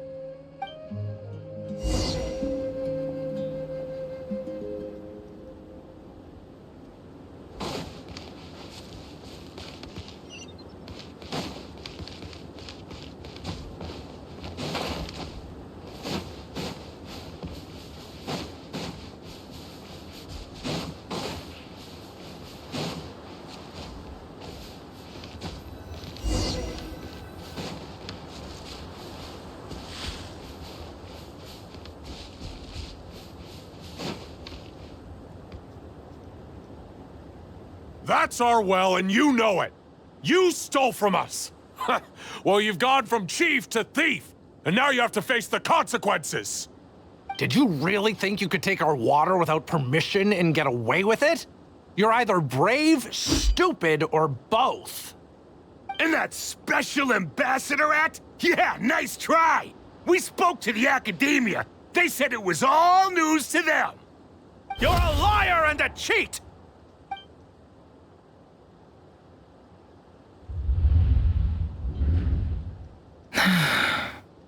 I heard Yehuda gasp, but I don't blame her.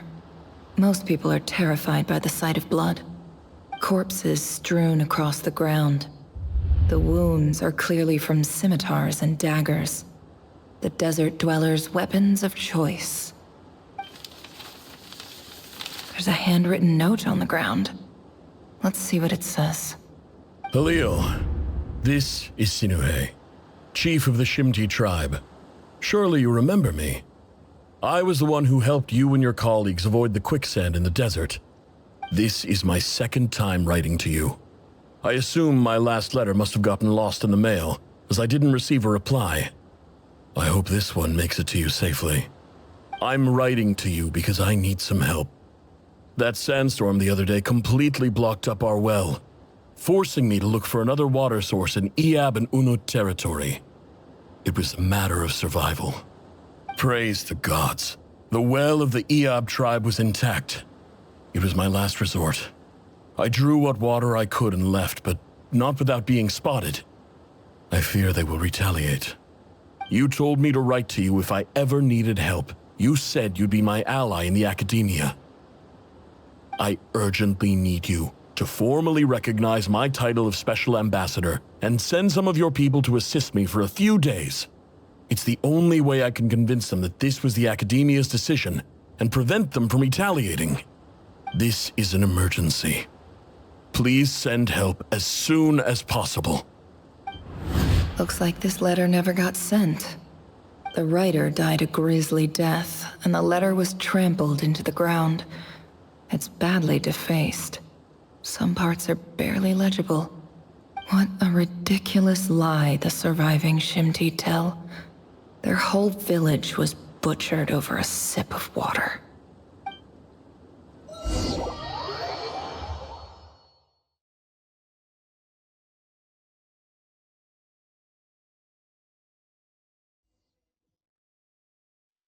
Ah, officer. Welcome. Welcome to our humble village. I thought you would at least have the courtesy to provide some respectable libations. This is the finest wine Aru village has to offer. I promise.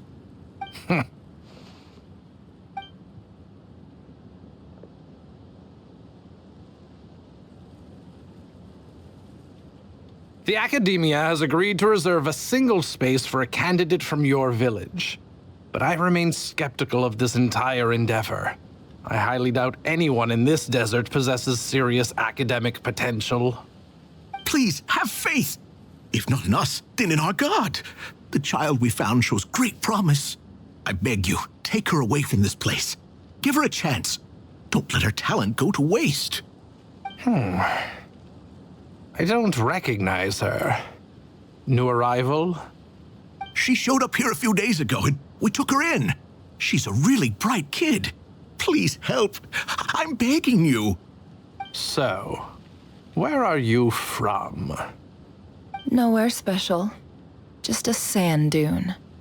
What about the rest of your family? How many of you are there? Just the one.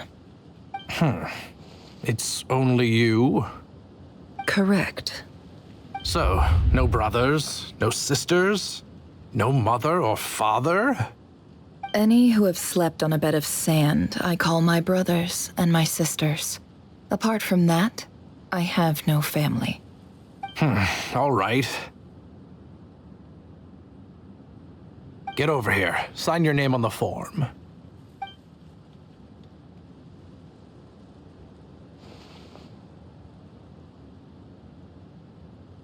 Never? You're rather fair-skinned for a desert dweller.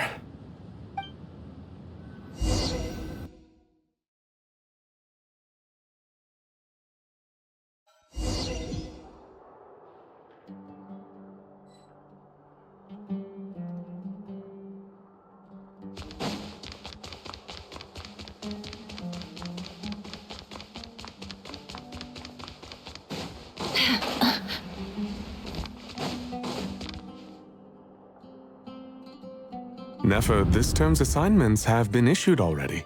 Please read through the materials thoroughly, conduct your own additional research, and then write an essay on the topic. Yes, Professor, I'm aware. I just had a couple more questions I wanted to get your perspective on. Oh? Please, ask away. Well, I saw the other students' problem sheets, and I couldn't help but notice that my assignment is much easier than theirs. Do you really think I'm a weak student? A weak student? Goodness, no. Quite the opposite.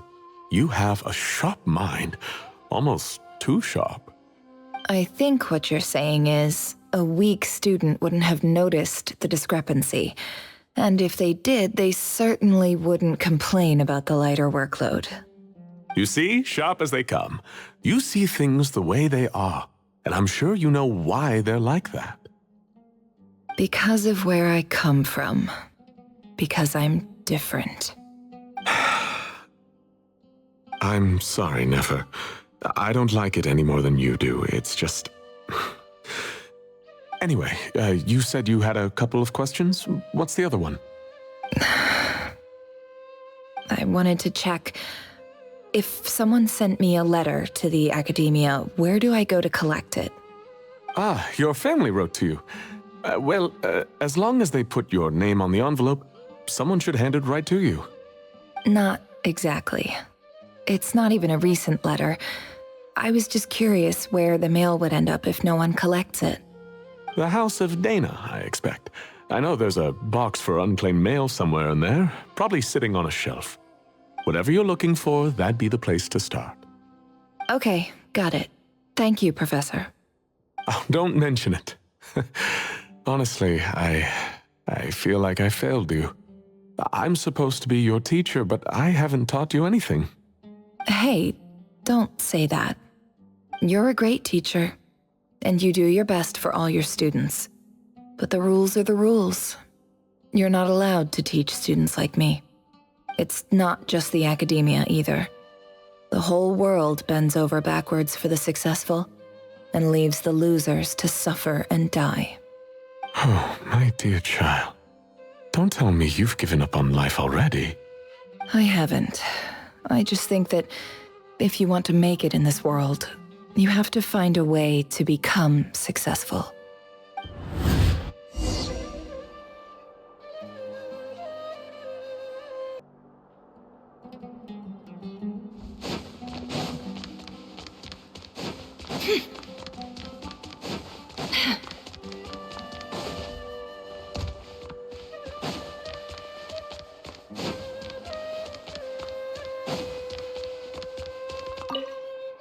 This must be it.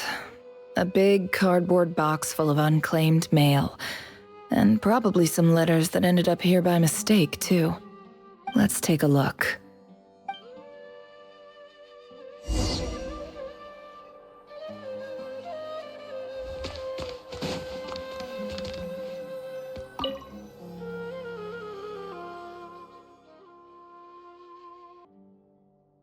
A dilapidation survey from Port Ormos. Looks like it's from a Core of 30 representative. What a strange thought. A bunch of mercs losing sleep over rundown buildings. This one was never even opened. I guess the recipient didn't care what the Core of 30 had to say about anything. Who was it addressed to? I don't recognize the name, but it must have been a Ksharawar professor.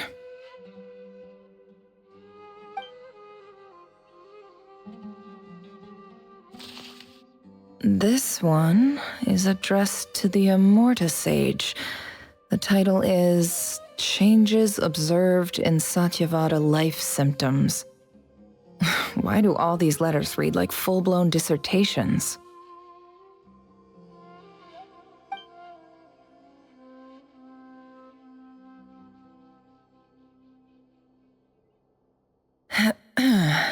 Guided by the incense, we became lost somewhere in the forest. All the barriers between levels of consciousness disappeared as our minds soared around in circles, looking for a branch to seek refuge on. In clinical terms, these symptoms fit the description of incense poisoning. The Immorta Darshan strictly prohibits the use of hallucinogenic substances, but I believe there are still people getting away with it. For example, my neighbor who always breaks out into song and dance after using incense.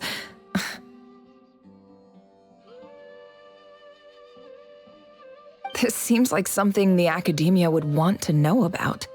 Why wasn't it collected? Wait, what's this written on the back? It's so small. The note says, "The sender authored this letter while under the influence of mushrooms. I would send it back, but no return address was provided. Stamped by the Grand Conservator of the House of Dana."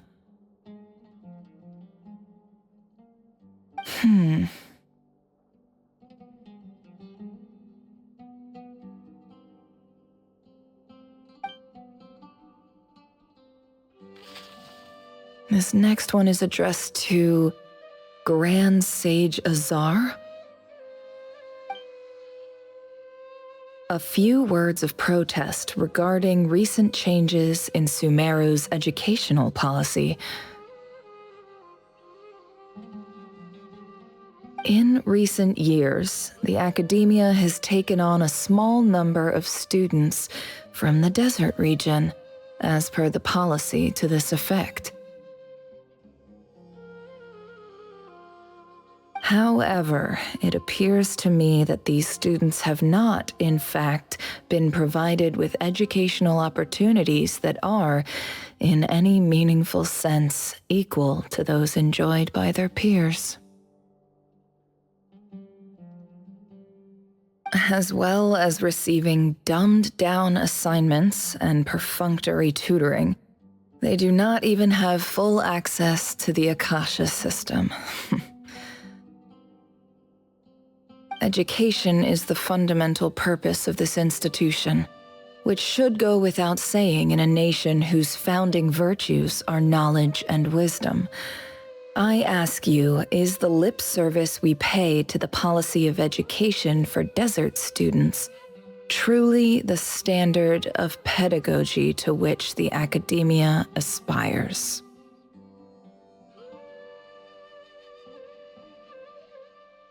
As Grand Sage, policy decisions are your prerogative, but do not forget your roots. You and I were once students too, as was everyone else in this institution.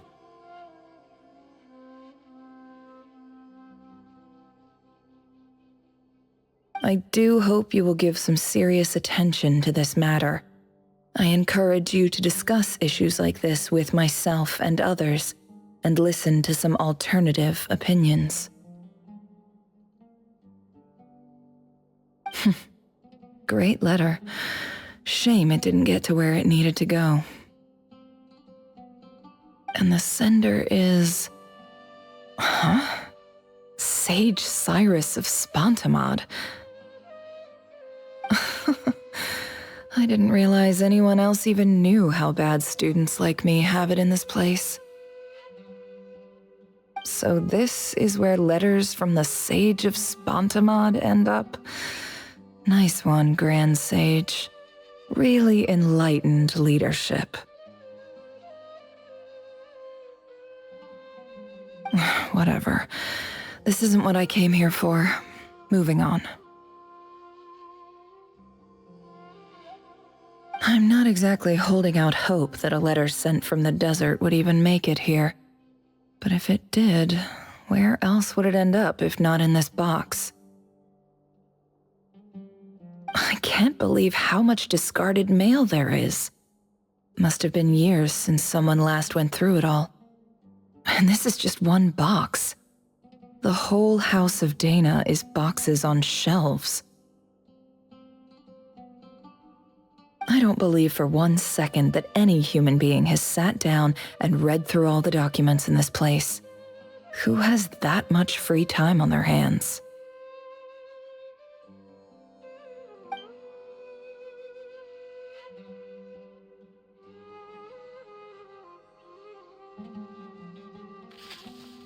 Wait, could this be it?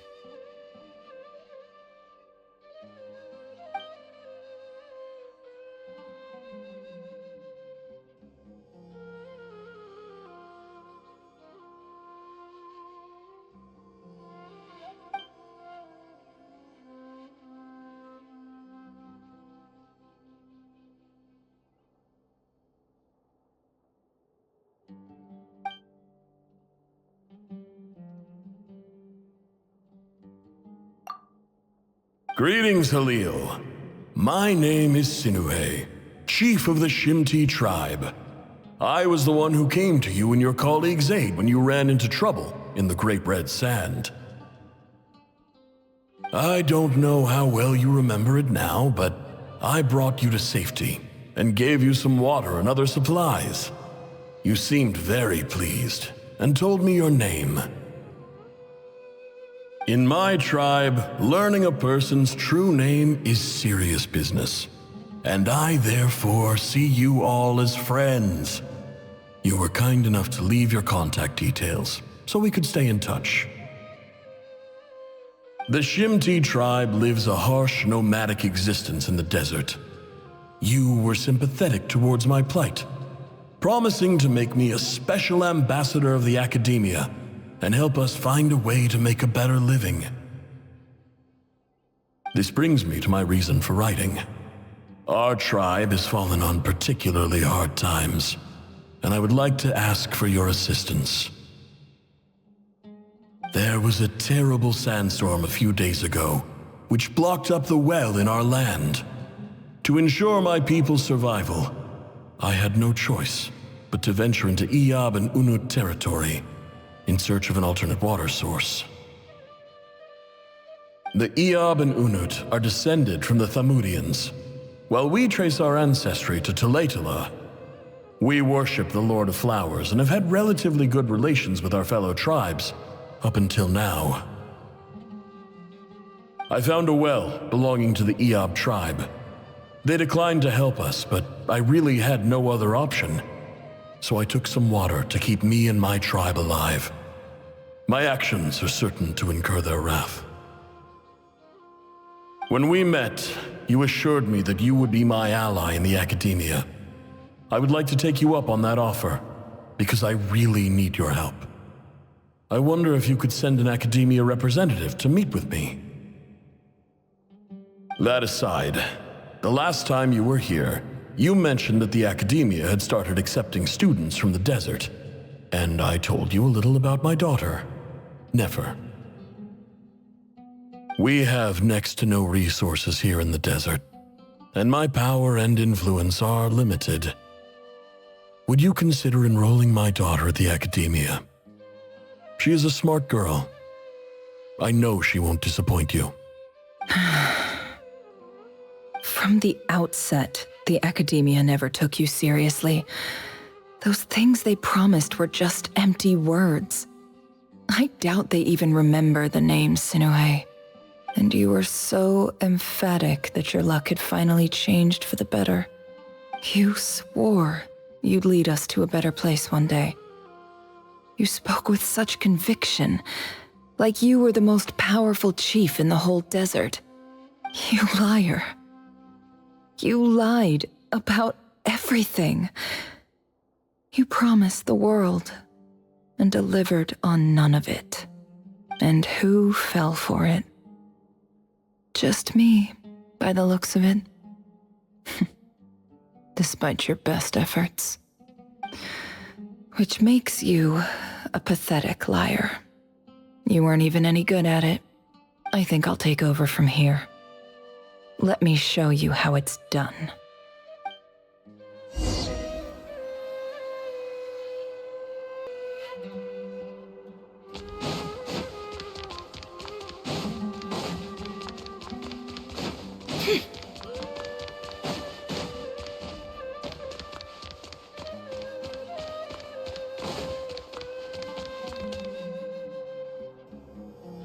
I just came to say goodbye. Thanks for everything you've done for me in my time here. Nefer? You packed your bags. Where are you going? I'm quitting. Something's come up in my hometown. Gonna head back and deal with it. Huh? But this was a hard-won opportunity for you. You know that better than I do. It was, but it doesn't matter. I have more important things to deal with and they can't wait. Oh, and I didn't want to overfill my bags, so I left some incense on your desk.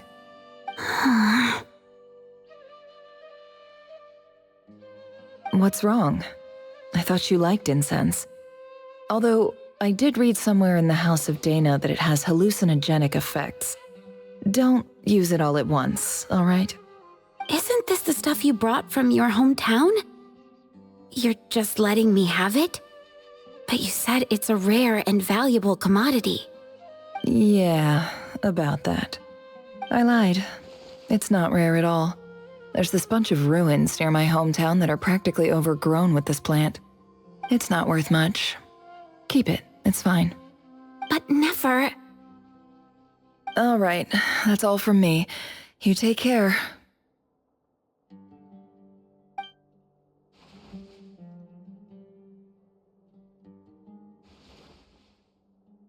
Don't forget me, okay? I mean, we're more than just classmates, right? We're friends. Yeah, I'll remember you. I lied again. That incense is worth a fortune, and it's a rare find even in those ruins. And as for remembering her, I have far too much to do when I get back. No time to reminisce. I'll be lucky if I even make it through this alive. But either way, I expect I'll forget you pretty quickly.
It's a pleasure to meet you, Mr. Arif.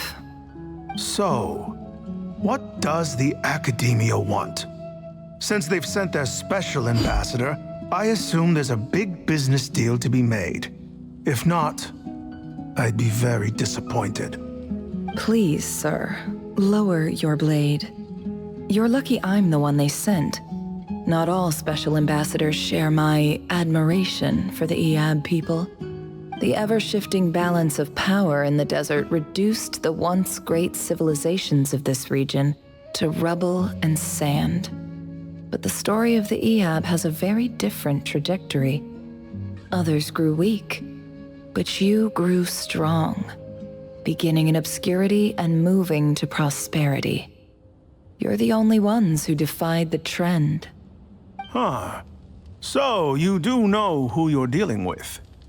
This well is the perfect symbol of your strength, is it not?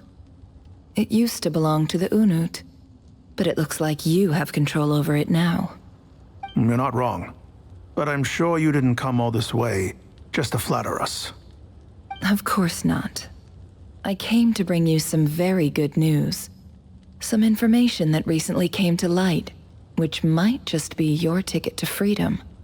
Records uncovered by the Vahumana Darshan show that a certain well currently under Iab control is built on top of some ancient ruins. These ruins are of great archaeological interest to the Academia. I checked the map carefully on my way over here, and I'm confident that this is the well in question. The Academia is offering 50 million mora in return for excavation rights. 50 million? No, wait. If these ruins are as important as you say, 50 million's a little low, don't you think? Don't get greedy, Iab. We know far more than you think. We know that you seized this well by force. Wasn't that the first step in your rise to power? To drive away the Unut and steal their water supply? So what if it was?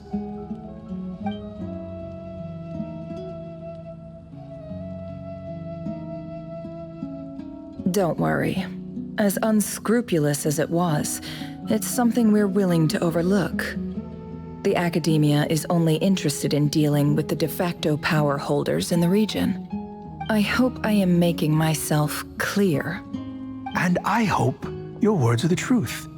If I find out the Academia is trying to play me, I'll hunt down every one of your people and make you watch as I cut their heads off one by one. I assure you, Chief, that would not be in your long-term interests. You don't want to make an enemy of the Academia. You see how I'm dressed, don't you? I appreciate that you've never been to the rainforest, but surely even you recognize an ambassador's attire when you see it. And what does a barbarian like you have to lose anyway? You really think the Sumeru Academia would bother to come all this way just to lie to you? We have more important things to worry about. All right, I take your point. The Academia is the highest authority in the land. I'm sure you're trustworthy people. In that case, we have a deal. We will sell you the excavation rights. I'd like to thank you, Ambassador. This is good news indeed. Excellent news. In fact, it calls for a celebration. Would you do us the honor of staying a while and enjoying some EAB hospitality? Gladly. I am partial to wine myself, and I trust you are as well. So let's indulge in a few drinks together, in celebration of this momentous occasion.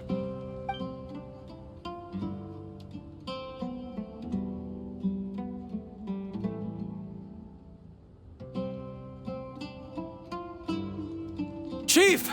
Chief, it's an emergency! It's the Unut. They've taken the well. What? Well, don't just stand there. Take it back. Yes, Chief. I have every confidence in the EAB's military superiority, and yet... What is it? The Unut's response was alarmingly fast. The day after we reach a deal, they seize the well. This can't be a coincidence. Perhaps there is a traitor in your midst. I don't think so. I am obliged to remind you, Chief, that the Academia will only deal with the de facto power holders. If you cannot regain control over the well, I'm afraid you won't see a single mora of that 50 million. No! Please, Ambassador, just give me some time. I swear the Unut will not get away with this. That well is ours, and so is the mora. Glad to hear it. I will wait here for an update. If there is a traitor, I will find them. In the meantime, make yourself at home. I'll report back as soon as I have an update. Much obliged. Wow. All it took was a few words and I've got him wrapped around my finger. What an amazing feeling. So, in summary, Ambassador, the Academia would rather negotiate with our tribe instead of the EAB, yes? The EAB are ruthless murderers who don't listen to reason. And now they have the gall to interfere in our research projects in the desert region. So let me ask you, Chief, if you were the Academia, what would you do? Kill them all, of course. Precisely. The Academia does not tolerate those who stand in our way. The EAB have held back our academic pursuits for too long, and our patience is wearing thin. At the same time, there is simply no way that the Academia can be seen to be intervening in desert affairs. I'm sure you understand where I'm coming from. We have our own rules out here. If the rainforest dwellers raised arms against a desert tribe, it'd start a bloody war. Right. We can't confront them ourselves, but we can support their enemies. The Unut have always had strained relations with the EAB, which makes you our natural allies. Natural allies. Weren't the EAB your allies once? You were quick to send them after us to protect your interests back when we stole that water. And now look at you. You're at each other's throats. Let me be clear. The Academia wishes to collaborate with the legally recognized rulers of the desert in this matter. We are asking for excavation rights to that well, and our offer is 50 million mora. Say no more. I believe we have an understanding. Good. Then I suggest you get to work. Get us access to that well, and the mora's yours. You see, Dad? Lying is easy when you know how. People will believe anything.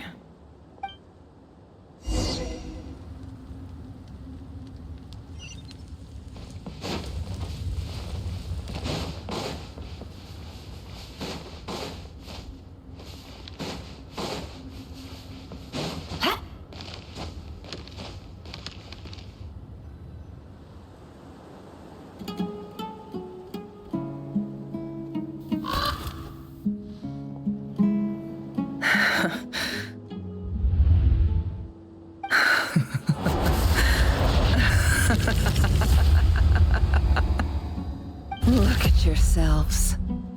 You may be vile, savage monsters, but your butchered bodies bleed like any others. You're no different. You're nothing special at all. The monsters who destroyed my home, they're just ordinary, petty human beings. What a joke. I think we're even now. Maybe I've even done the desert a favor. It's a better place without all these people around. Oh, Sinuhe, my gullible fool of a father. Perhaps if you'd been as ruthless as I was today, our tribespeople would still be alive. In this dog-eat-dog world, a chief needs to be tough to survive. But you couldn't do what had to be done. So I did it for you. Nefer, it's okay. All of this is in the past now. I believe I remember you promising to remain silent. Yeah, but even so... Yehoda, is there anything you can do to ease the tension?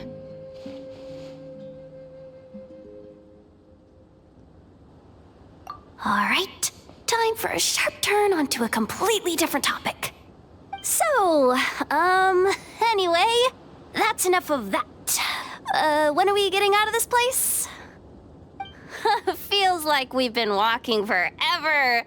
I'm getting pretty tired. Oh, Alma, you tired? Yes. If we can find somewhere to sit down, I could certainly do with a rest. It's not far now. There should be a temple just up ahead.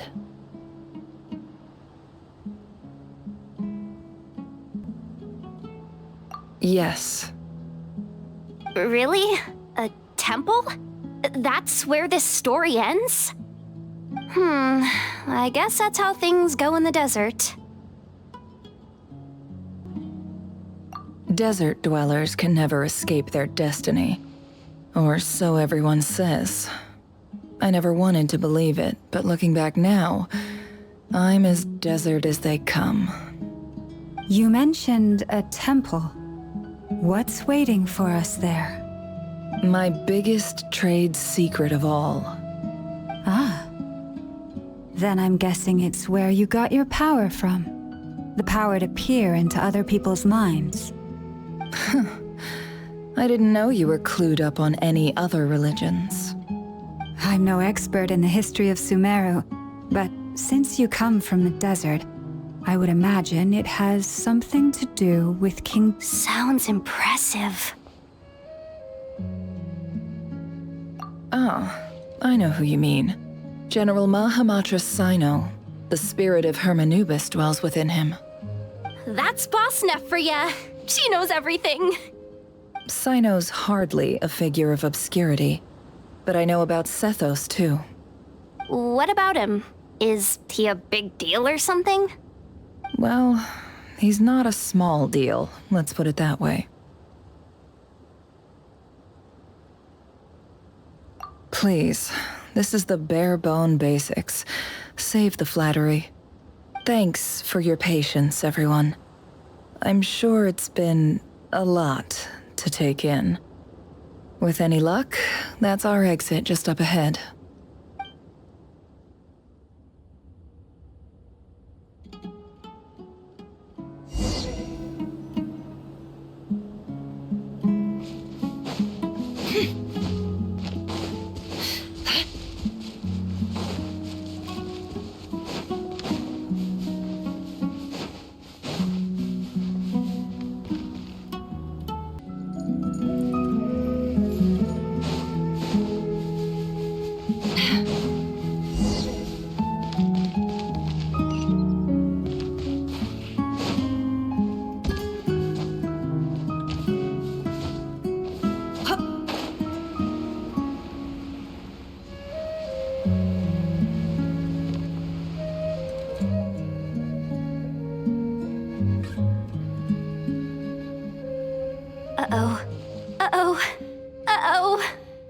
I'm totally out of my depth here. I don't have anything to add about any of this stuff. Like, look at that statue, for instance. I want to do the whole name-dropping, this girl knows her stuff thing too, but I've never seen anything like it before. A statue with the head of a bird. That's Thoth, the Ibis King, one of the 7 pillars of King Deshret. The legends say that he, the Crocodile King, and the Goat King were the 3 retainers of King Deshret. Let's take a look.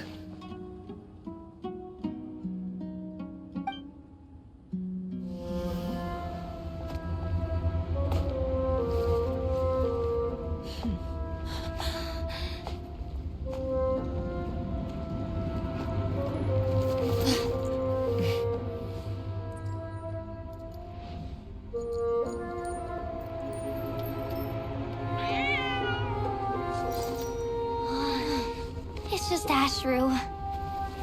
So, all is well?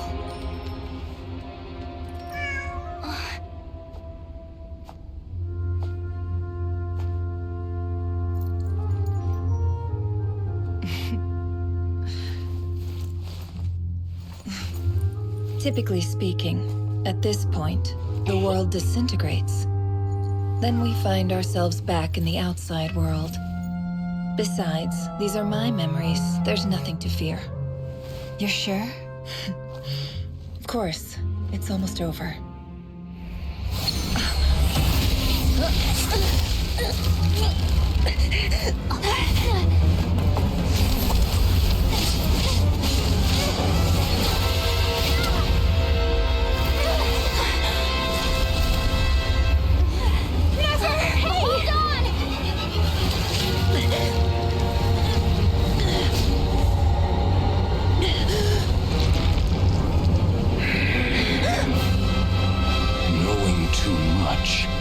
Is always a death sentence. Speak for yourself.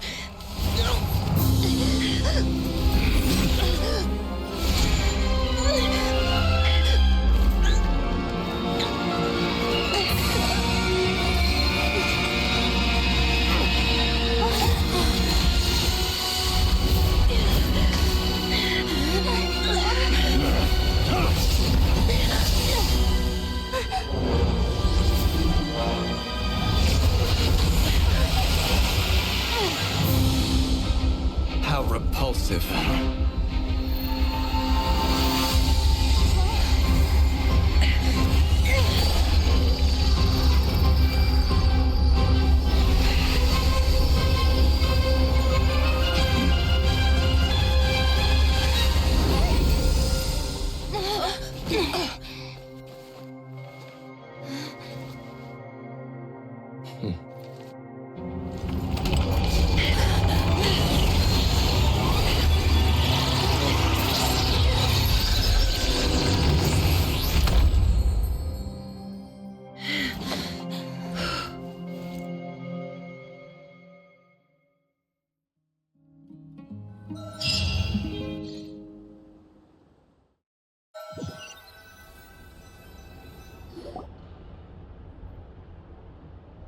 timed that pretty well, didn't I? It's okay. I'm just glad no one was hurt. Paimon noticed you doing something too, Dainsleif. Were you helping get them out? Of course. When I asked Nefer to conduct this investigation, I was not naive to the dangers involved. I had a duty to ensure your safety. Good to know your sense of justice is still intact after all these years. I take that to mean that you saw the truth. That comes as a great relief. I certainly did.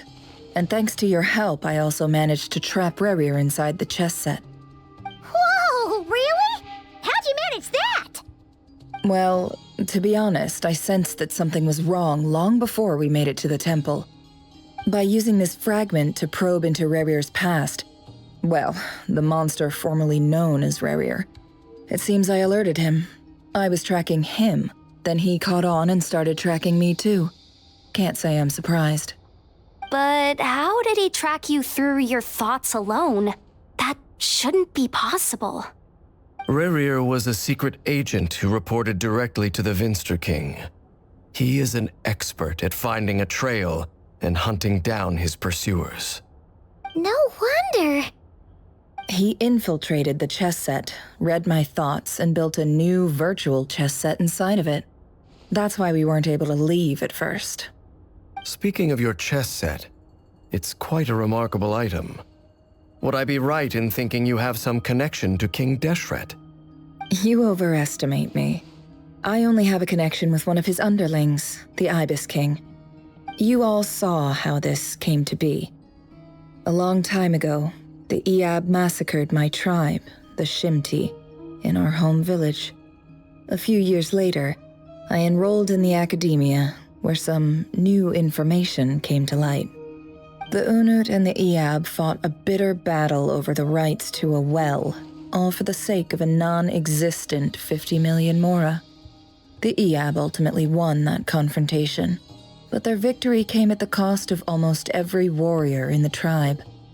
The final blow to the Eab came at the victory feast, when an Unut assassin beheaded their chief right before my eyes. The remaining Eab fled and have been scattered to the winds ever since. Having gotten my revenge, I returned to my hometown, where to my surprise, the nearby temple was still standing. There it was, seemingly immune to the relentless hostility of the desert, while my tribal home lay in ruins. As I stood there gazing at the temple, I noticed a cat just outside. This cat, as it turned out, was home to the spirit of the Ibis King. He led me to a gate deep inside the temple, and there he made a deal with me. This chess set is my gift from the Ibis King. The chessboard within is made to the same specifications as the one in the mausoleum of King Deshret, and represents his power of piercing analysis. With this chessboard in its container, I gained a certain ability to perceive hidden secrets. Now, you could conclude that the Ibis King simply wanted to give the people of this world the power to seek the truth, but I don't believe that's the full story. Every god plays favorites. Their hearts are as fickle as any human's, full of secrets, perversions, egotistical tendencies. But precious few gods are willing to admit this. It is the same with all powerful forces, including fate itself. Their gaze falls preferentially upon a select few. As you rightly point out, this is an act of favoritism. If you're alluding to the Abyss, then yes, I agree. Gather the others. It's time to share everything I've learned.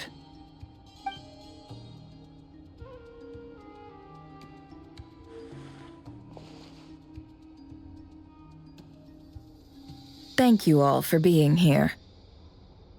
As promised, I did some further investigating into the Raker of Solnari's background. I am pleased to report that the investigation has been most fruitful indeed. The Raker of Solnari, real name Rerir, was once a Conrian subject who served the Vinster King. I will now share the important details of his story. Please save any questions or comments for the end.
So that's why he's so obsessed with the moon.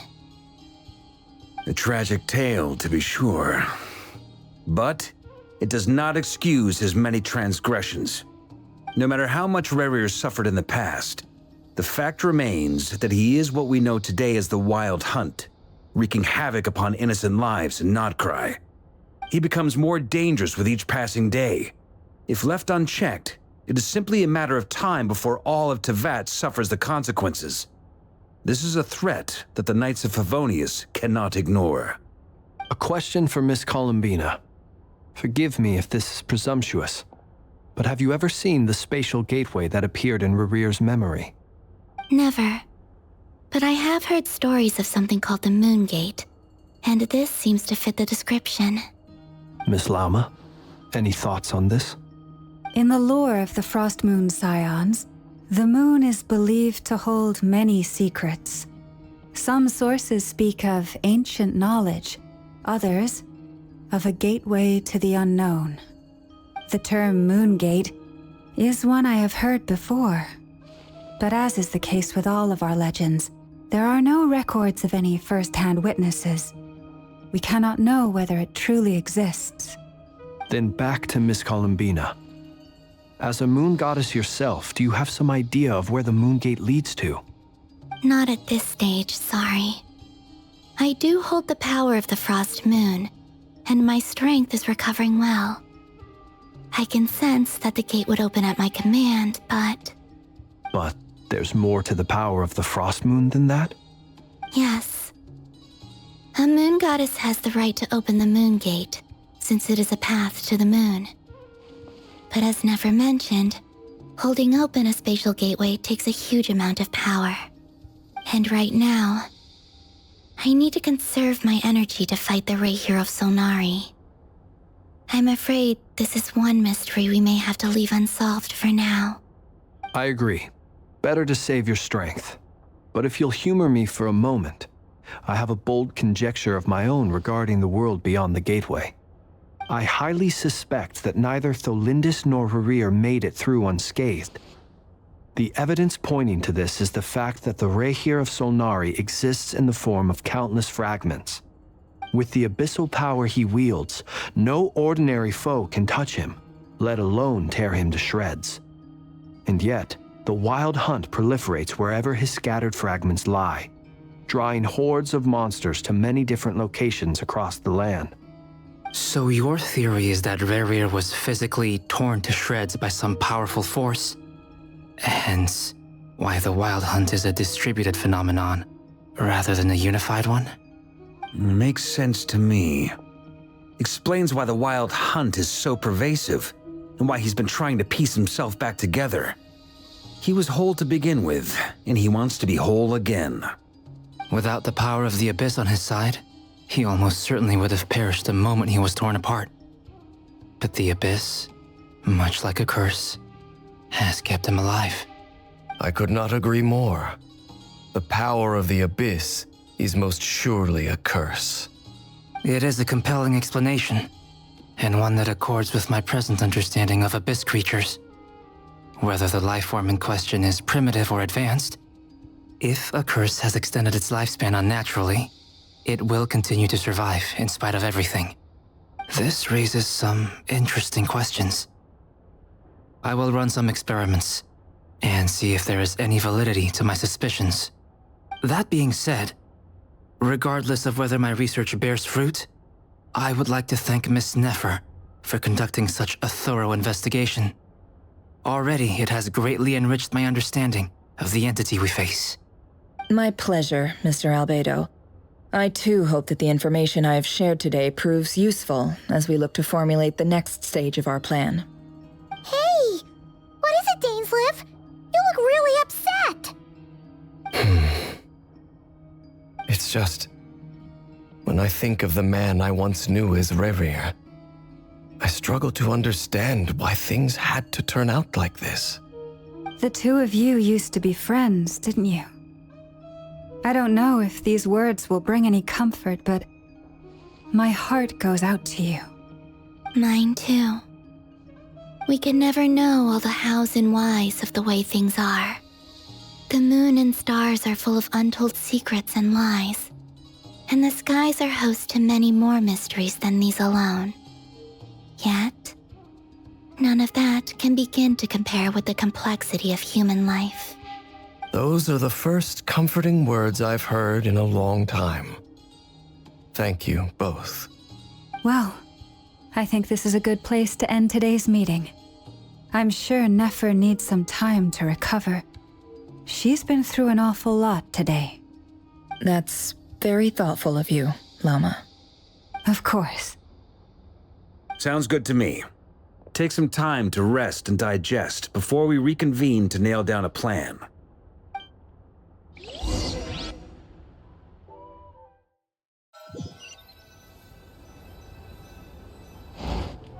Hey, is this a bad time? Hope I didn't kill the conversation. Nice room.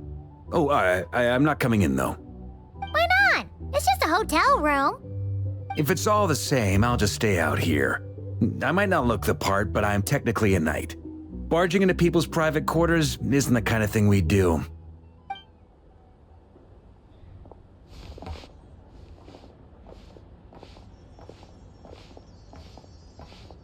Anyway, Nefer went back to the curatorium to get some rest, but before she left, she shared some things with me that I thought you should be aware of.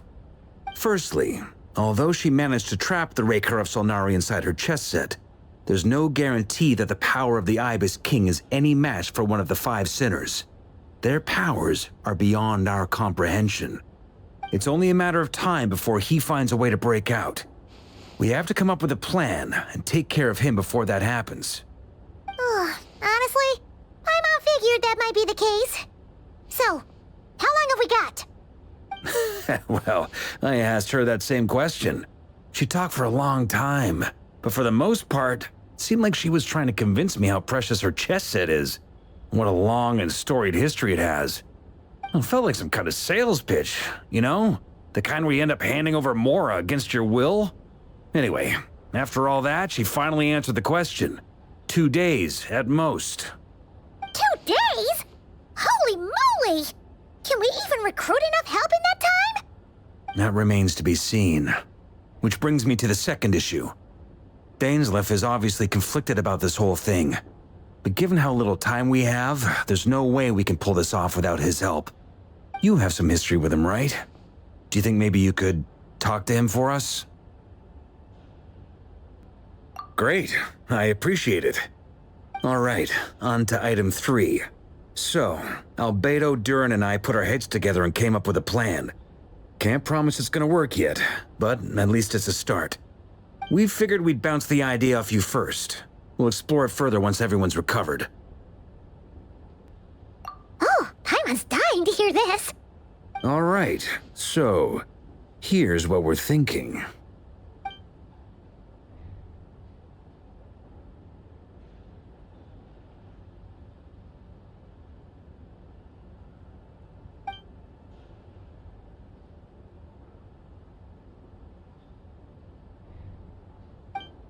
We felt a little uneasy about roping you into this. I mean, firstly, you're not locals, and secondly, none of us are your boss. You're well within your rights to refuse if you so choose. Roping us in? Why would you even say that? We know the stakes here.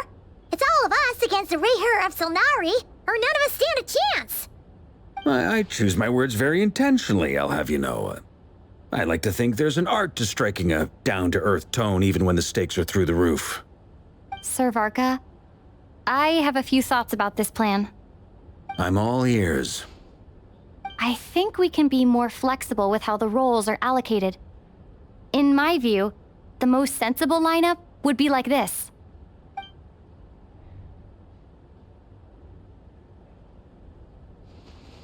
I see your point, yeah.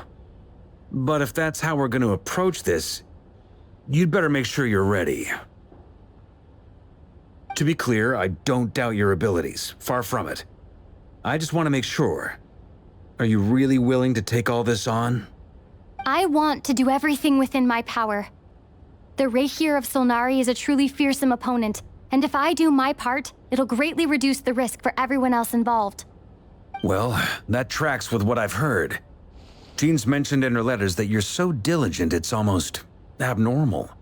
As in, most people weigh up the risks and rewards in situations like this. But you seem to just march towards danger without a moment's hesitation. Of course, everyone appreciates a fearless pioneer. But all that aside, I'm the Grand Master of the Knights of Favonius, and you're our honorary knight.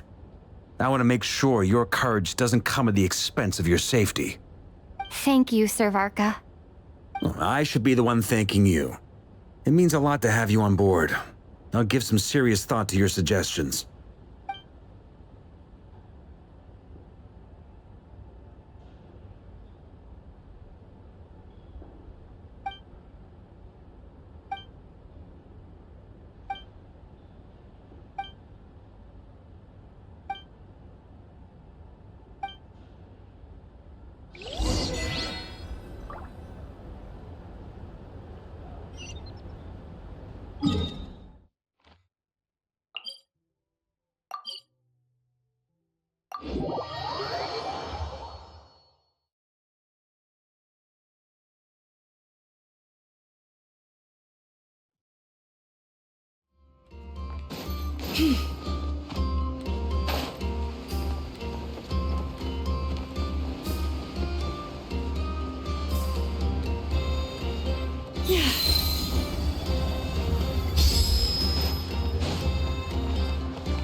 This is a thorough plan, but I do have one last question before we take action.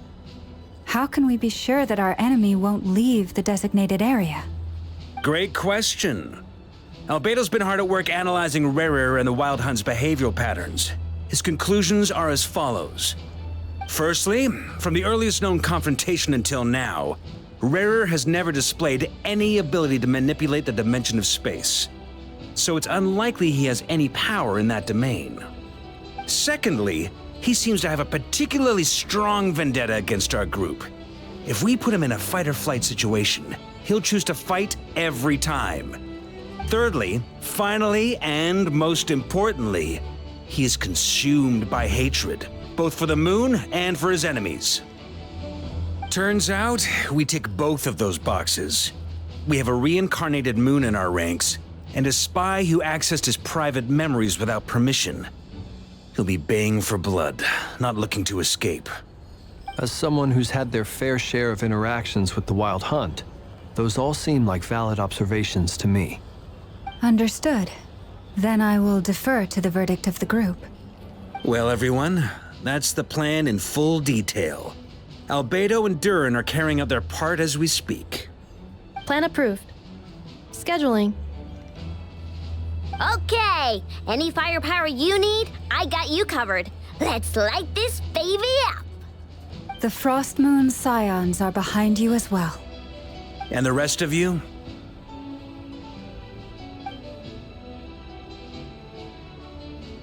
No objections?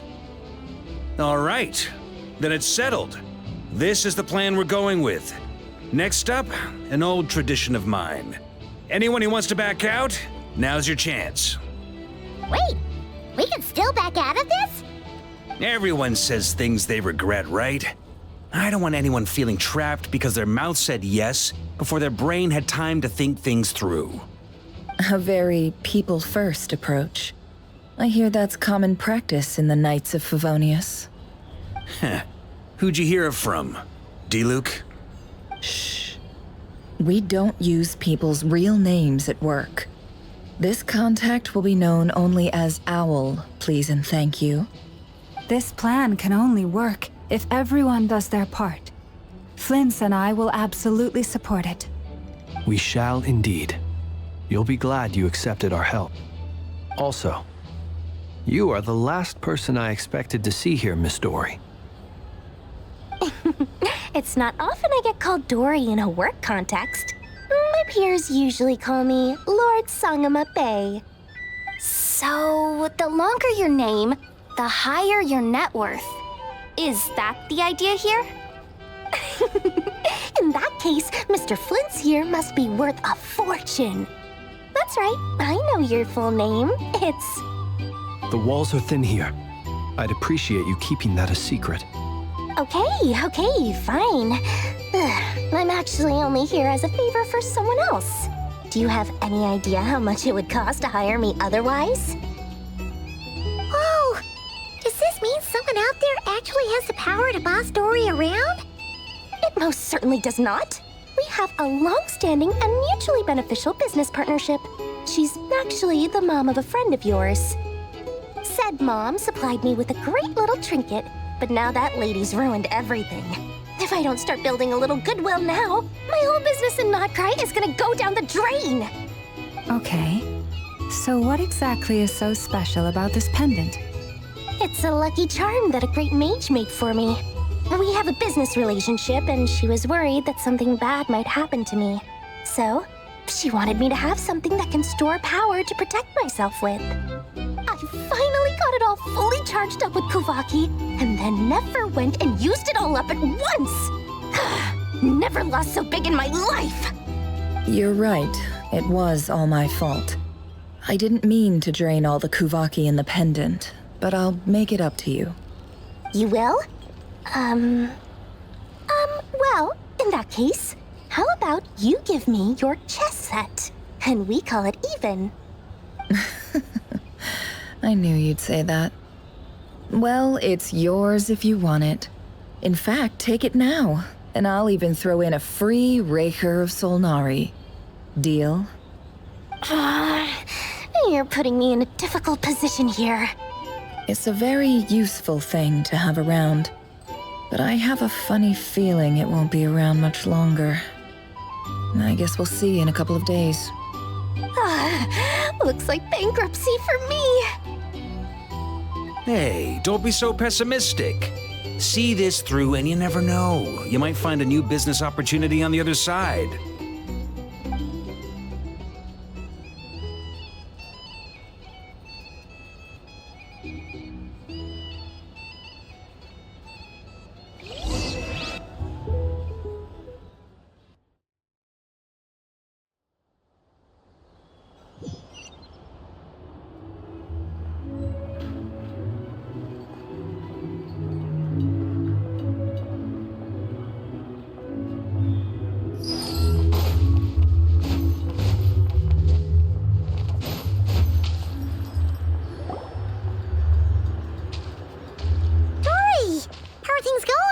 Feeling ready? Oh, I was born ready. We only have 2 days. You think Lord Sangamabe would let an opportunity like this slip by? Don't forget, when something's in high demand, the people with the goods on hand get to charge the highest price of all, even higher than the sellers taking advance orders. Ta-da! See? It's right here. Ah, it's so pretty. Did you make it?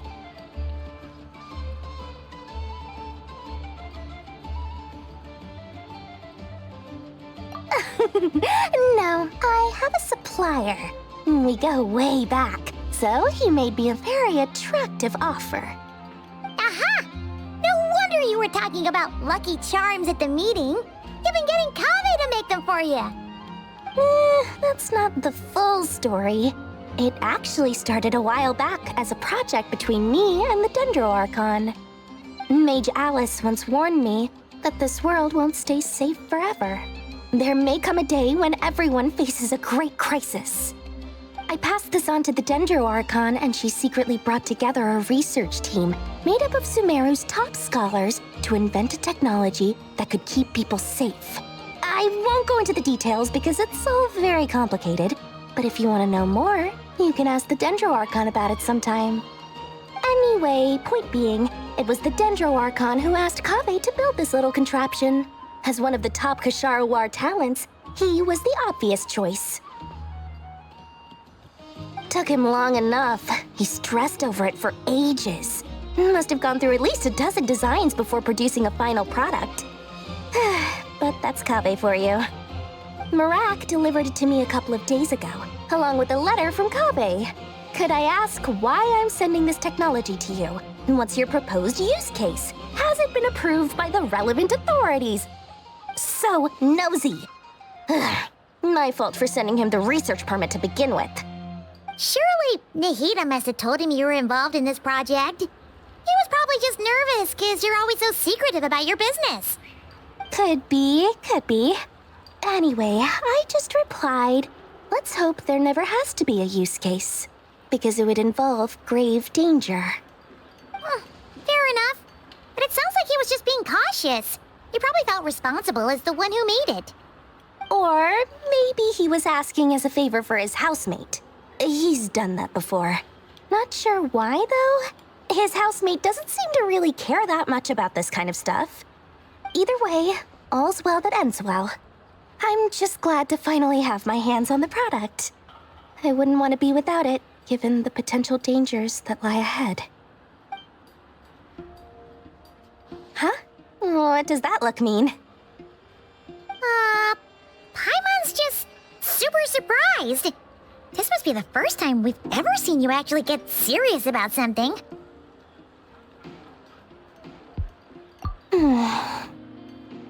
Well, a long time ago, I made a promise to myself.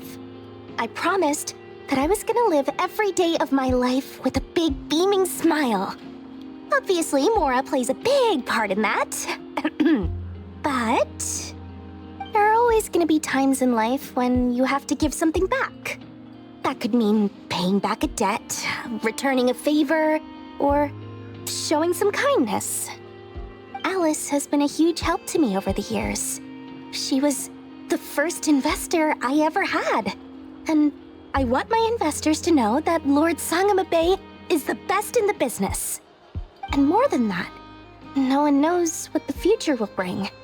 Whatever happens, I want to make sure the Dendro Archon and all of Sumeru is prepared to face whatever comes. Oh, that? I was just making sure Nefer and I are square. Don't be thinking it was some sort of benevolent act. I'm no saint, so don't treat me like something I'm not. My priority is doing the business that I want to do, so long as my conscience lets me, but it usually does. That's the Lord Sangama Bay business model. All right, if you say so. I do say so, and that's the whole point. I'm a businesswoman. Don't go trying to figure out what kind of person I am. You'll exhaust yourself. Much easier for everyone involved if you just take my word for it. Oh, and could you two help me get this stuff where it needs to be? Thanks so much. You're my favorite assistants.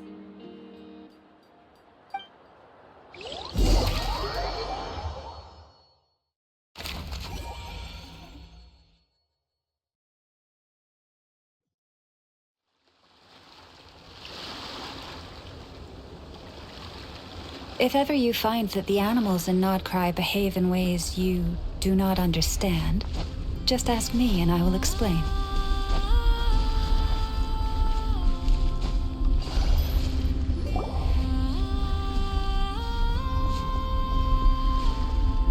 Traveler, Paimon, it's good to see you. Everything going smoothly over here? Sort of. As you're probably aware, Varka, Diren, and I captured some abyssal creatures from the Wild Hunt. Per the plan, we dissected and analyzed some samples of these creatures. The process went very smoothly. The findings, however, come with some troubling implications. What? You can actually dissect the Wild Hunt? That depends on your definition of Wild Hunt and dissection. Harmless, lifeless. These words are accurate descriptions. The Wild Hunt is an interesting phenomenon. In and of itself, it doesn't seem to possess anything akin to a human personality. But taken as a collective, the medium through which the Wild Hunt is summoned does appear to have a soul. Master griped a lot about the wise Horoptotire, and seemed somewhat fascinated with the Faustsert Elegy. But she barely mentioned Rerir at all. I don't think that was because of his lower social standing, though. Anyway, it's a pity. I should like to hear her thoughts on the nature of the life form he has become today. It's a strange mix. The furious energy of an abyssal being channeled through a fractured physical existence. A consequence of being torn apart by an unknown power. Perhaps the only explanation for his survival in this state is that he sacrificed a degree of individuality in exchange for a continued existence. Oh, sorry. Once I get talking about interesting research, I have a tendency to go on indefinitely.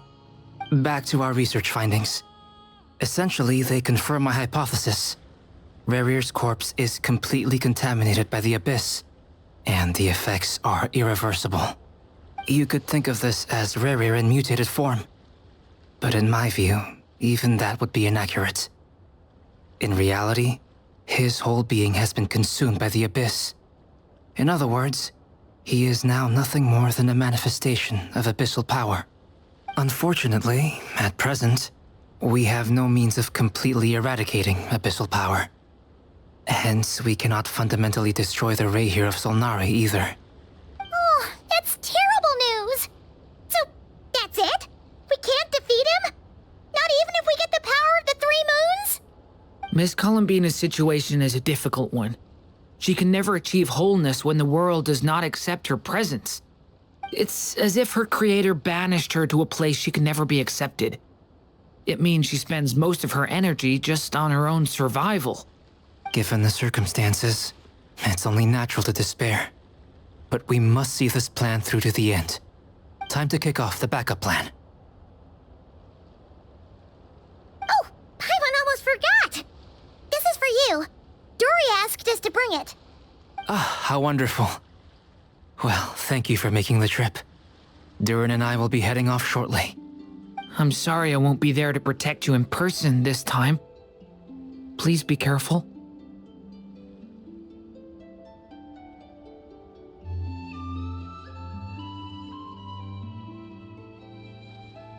All right then. Stay safe.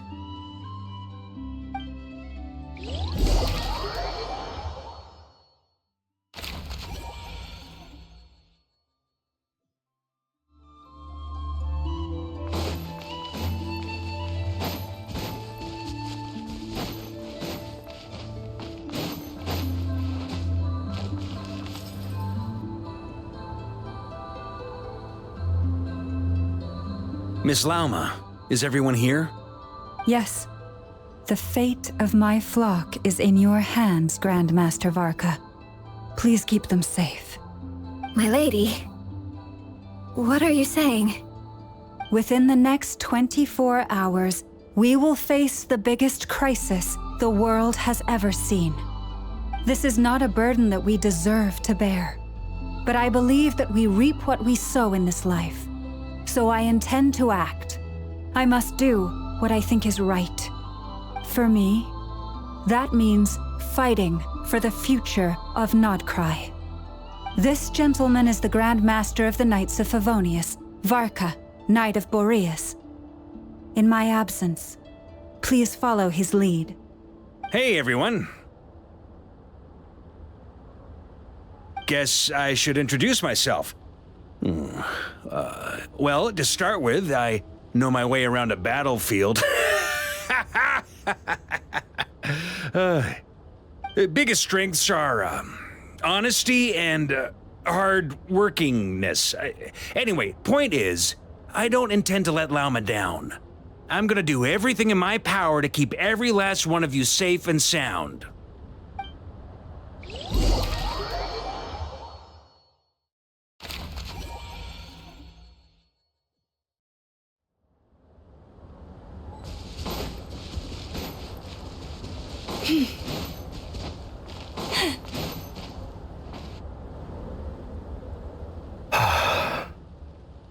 Something on your mind? Miss Columbina, was it? I believe that's how the others addressed you. That's right. Names are funny things. Have you always been called Dainsleif? Yes. I take it your own name has a more complicated history. I have a different relationship with names than other people. To be honest, I'm not even sure that Columbina is my name. At least, not in the same way that Dainsleif is yours. But it's what everyone calls me, and I go along with it. A lot of my life has been that way. I get so used to things that I forget to question why they are so. I never used to think much about where names come from, or what they mean to people. Maybe something's wrong with me. You're different from other people. I sensed it the first time we met. You're more perceptive than most. I'm sure your long life and rich range of experience explains that. Do you ever find yourself missing Conria, Mr. Dainsleif? Difficult to answer. I have dreamed of the past many, many times. Sometimes I'm fighting tooth and nail. Other times I'm lying on the ground, defeated. I don't recall any happy moments from that time. It has been too long. Is that because hatred survives longer than love and affection? That would not be for me to say. I make no excuses for the grudges I bear. But whatever the reason, I remember little that was beautiful or sentimental. Thank you for your help with the Rerir situation. Without your efforts, I never could have learned the hidden truth of his story. You're welcome. I know he's your friend. Friend? He betrayed me. And I never really understood what he was going through in life. Some friendship, that is. Okay. So, do you plan to fight him with us? You see, you're torn. Now you know what really happened. You see the things he's done in a new light. I need some time. Of course. I completely understand. Anyone else in your position would feel conflicted too. Actually, I went through something similar myself recently. Something happened that changed my perspective on a situation. A situation I took for granted at the time, but now I feel very grateful for it. You mean the Harbingers who still support you, even though you've left the Fatui? Yes. I always thought they were only helping me because Harbingers are forced to work together. But then I abandoned them. A warrant was even put out for my arrest. And even now, they still support me. Which means I was wrong about them all along. Clearly, they view you as a friend. I feel a little guilty now. I regret not seeing her help for what it was, and not treasuring it. I see the guilt that you're feeling now, because I feel it too. Hopefully, talking about it will do us both some good. Have you noticed that the Traveler and Paimon are over there? I think they've been listening. Huh. Shall we say hello? Sure. Hello. Ah! They caught us!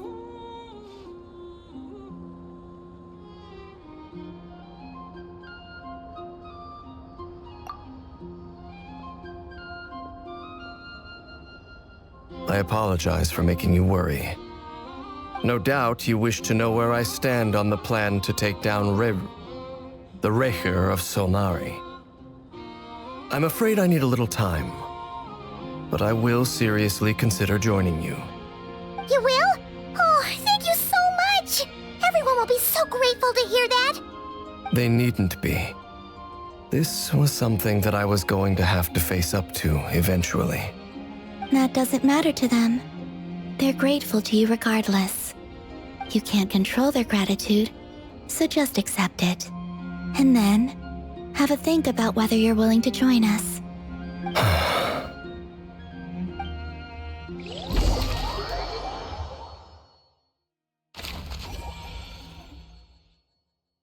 It's nearly showtime! Let's go rendezvous with the others. You know the place.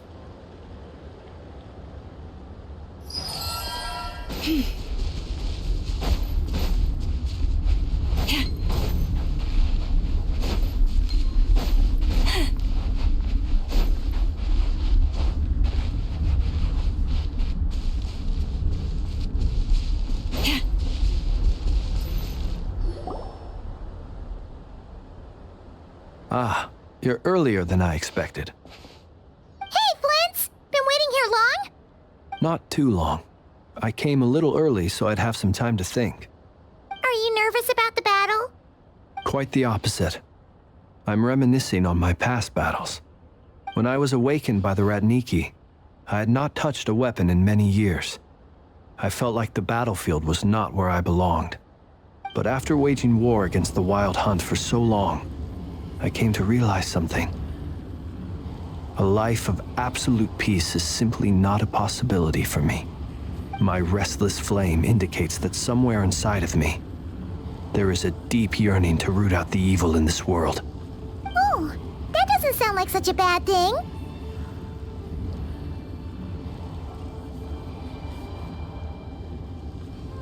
Well, in the past, when I was a Fae whose primary concern was hibernation, it was hardly ideal. But it certainly serves me well here in the present. And I am delighted to be able to join forces with you in this endeavor. Looks like I'm not the first to arrive.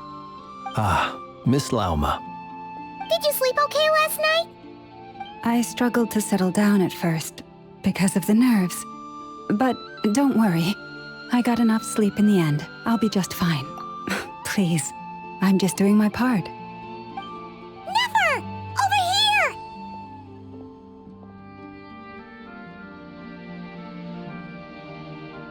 Ino asked me to relay a message. She said Anefa will be on high alert and keep a close watch over all secondary districts where defense is required, providing support as necessary. Meanwhile, Ino herself will provide range support to us directly, using her latest invention. Excellent. My thanks to all involved. The chest set's looking a little unstable. It won't hold him much longer.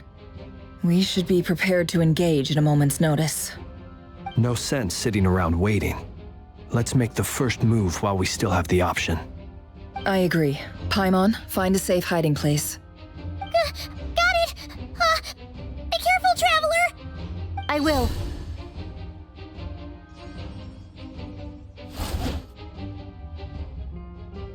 Everyone, take your positions as soon as the battle starts. Every ounce of strength we have in our bones, let us bring to this fight. Ready?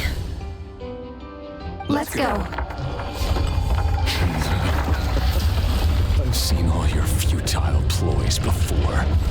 You have become the authors of your own demise. I wouldn't be so sure about that. You are merely a moment of sport before I tear down the moon.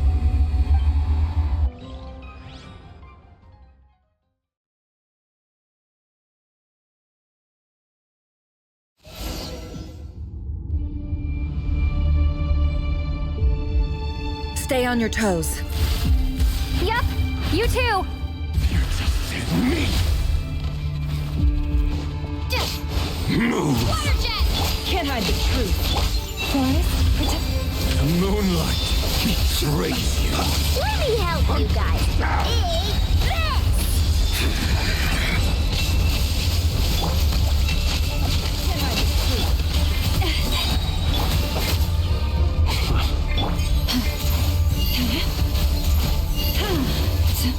Hunt him down. You pull. No more lies.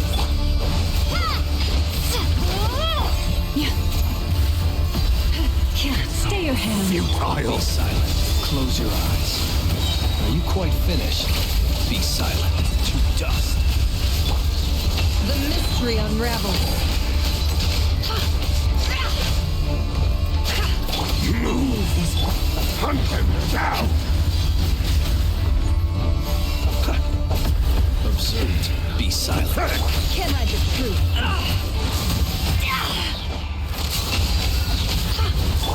For the everlasting forest. A grave transgression. Moonlight betrays you. No more lies. Seek within.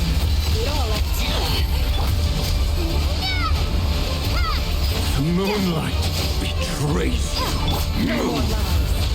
The moonlight Poor lost one betrays you. with one heart. Hunt him down. Observe.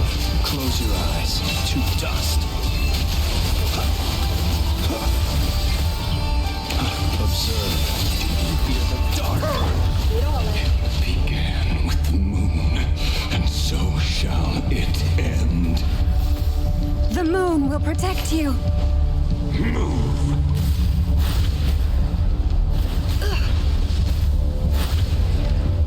No more lies. Do you see now?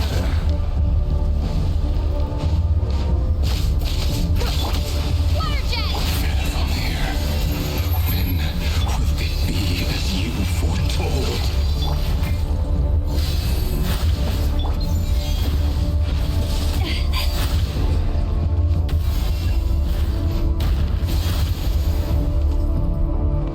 Receive my blessing. Be silent.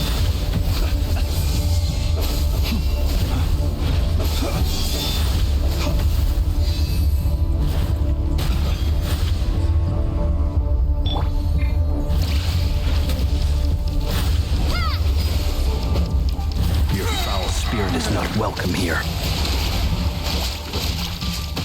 Mystery unravels. The long sleep beckons. Observe.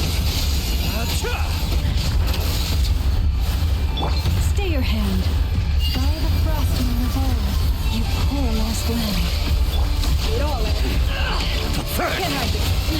watching. Close your eyes. Moonlight, raise you. Leave this place. No more lies. Futile. For the everlasting forest. Seek within. Absurd. Water jet!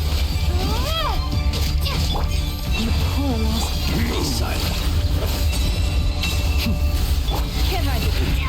Pathetic.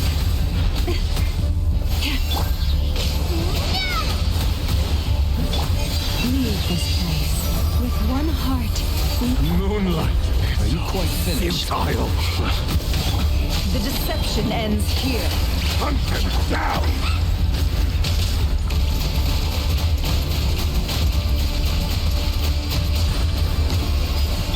It all adds up. Pathetic. How unfortunate. Close your eyes. Observe. Night falls. Futile. Close your eyes. Can't hide the truth. Seek within. No. By the frost moon of old. Forest? Pathetic. Hunt him down. Futile. Be silent. Your little game of heroics is over. Who wants to go first?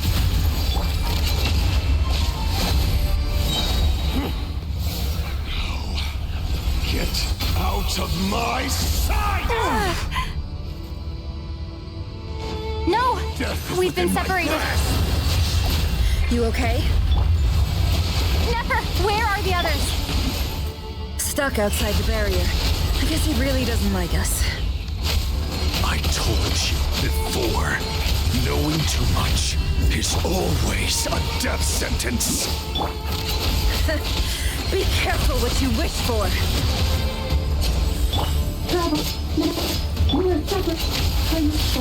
Lauma! Can you hear me? Hold on, Will. Silence.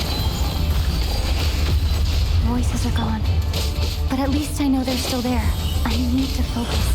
Stick to the plan. Remember my most important task. Just keep stalling him. If I can stall him for long enough, the moment will come.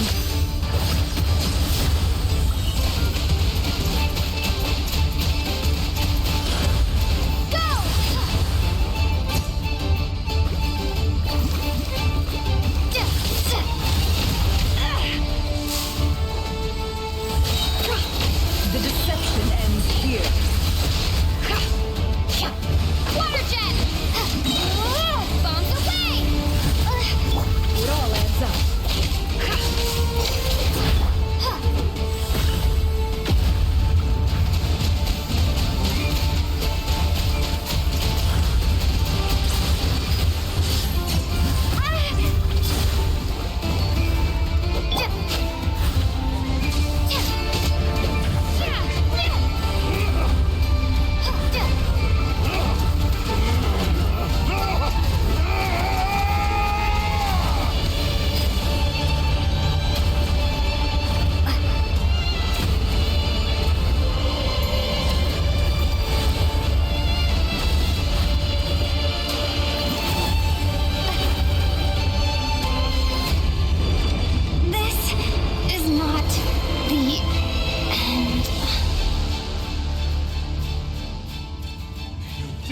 In my grasp! Water jet! Seek within.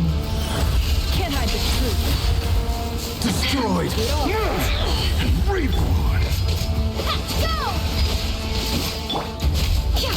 No more lies. The deception ends here. It all adds up.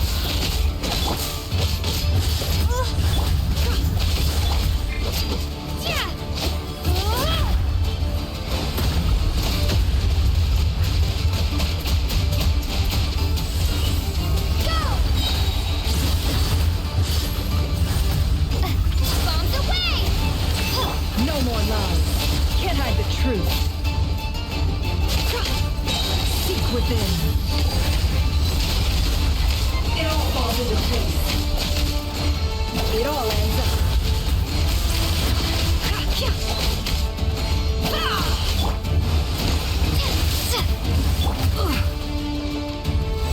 No more lies. The mystery unravels.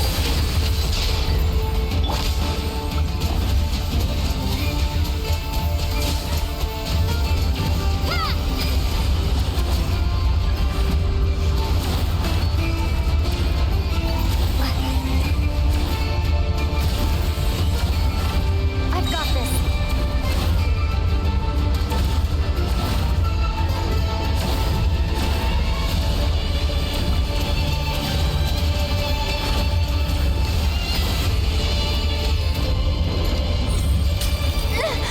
The shield's broken.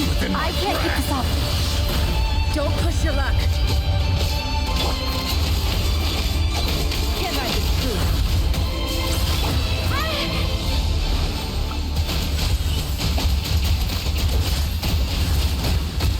Water jet! How much power will it take? No more.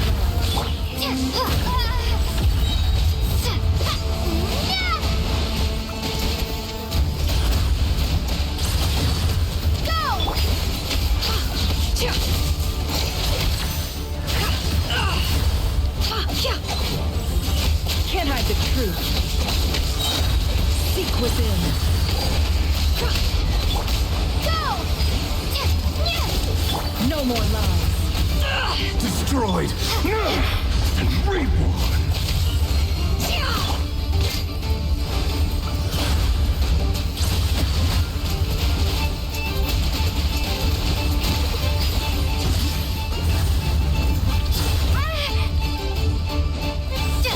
Can't hide the truth. It all adds up.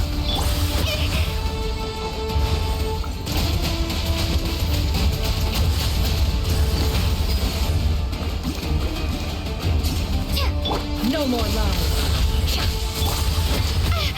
Destroyed and reborn.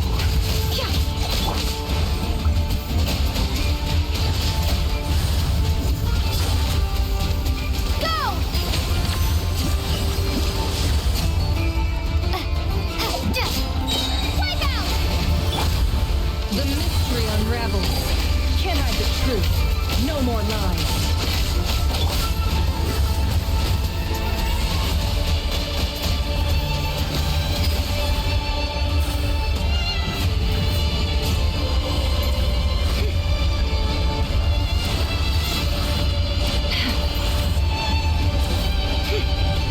Curses.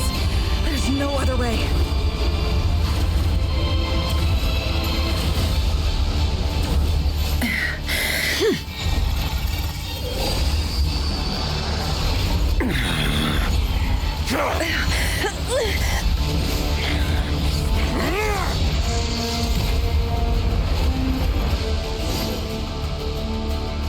The only way to defeat Rarer is to borrow his own power. That means Columbina will have to disappear while you two bear the brunt of his attacks. You have to hold on. Find a way to keep him focused on killing the two of you.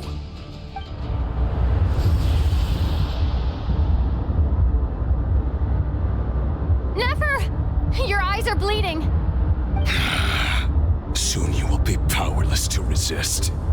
And then, I will reduce you to dust. But that dust will plague your memories. Come on, keep holding on. Any other tricks up your sleeve? Let's see them. As entertaining as they are, you've backed yourself into a corner. You don't fool me. I see your fear clear as day. I have to stoke his rage, make him unleash everything. You fear what you could never defeat. You fear the thought of never being able to save your beloved. You cannot win the fight against fate, Rarer. Is that what you think? Well, now it's your turn to feel afraid!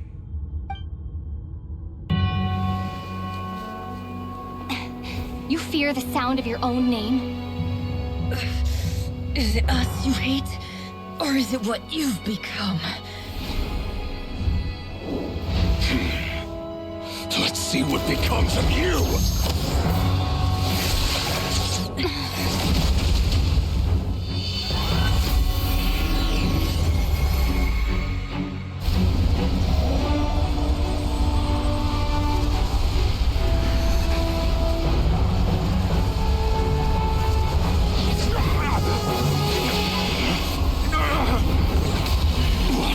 Happening? That power.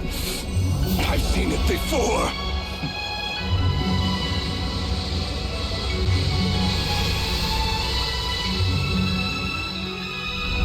His power is on another level. We'll need to use an alchemical array to convert his power into a usable form. Then quickly channel it into Columbina, rendering her powerful enough to compete with him. I'll join you. I can help. If I release enough abyssal energy into a confined space, it'll create a potential difference, allowing us to extract a huge amount of elemental energy. Next, I'll synchronize with everyone's minds using Pyro, then give you temporary access to their abilities and fields of view. But it won't last long.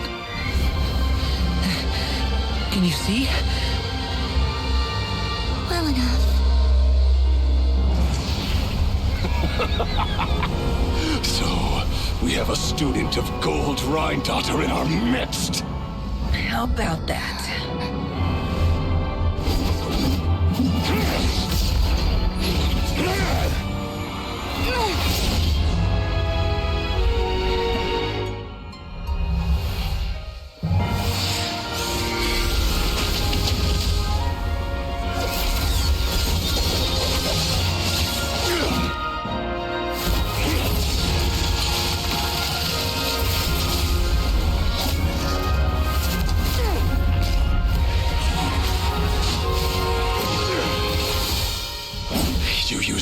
Power against me? Just like how you stole Kuvaki. Look familiar?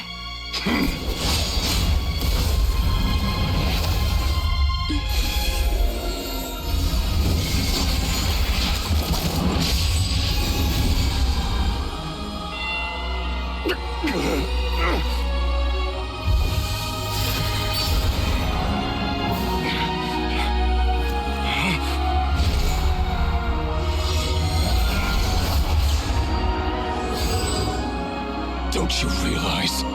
You don't have the power to hold that gate open. I don't, but someone else does.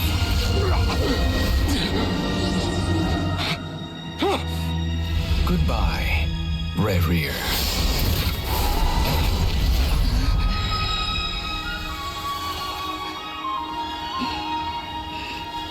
We won.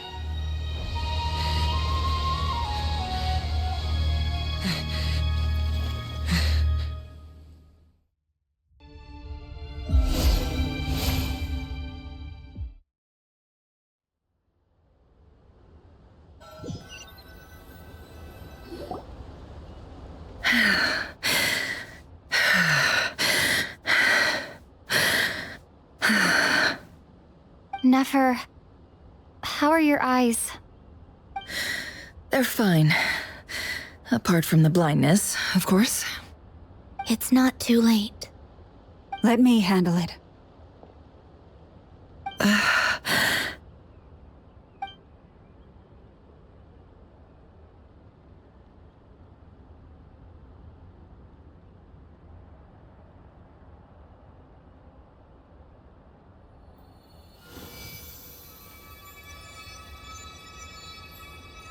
Miss Nefer, it's not like you to lose your composure.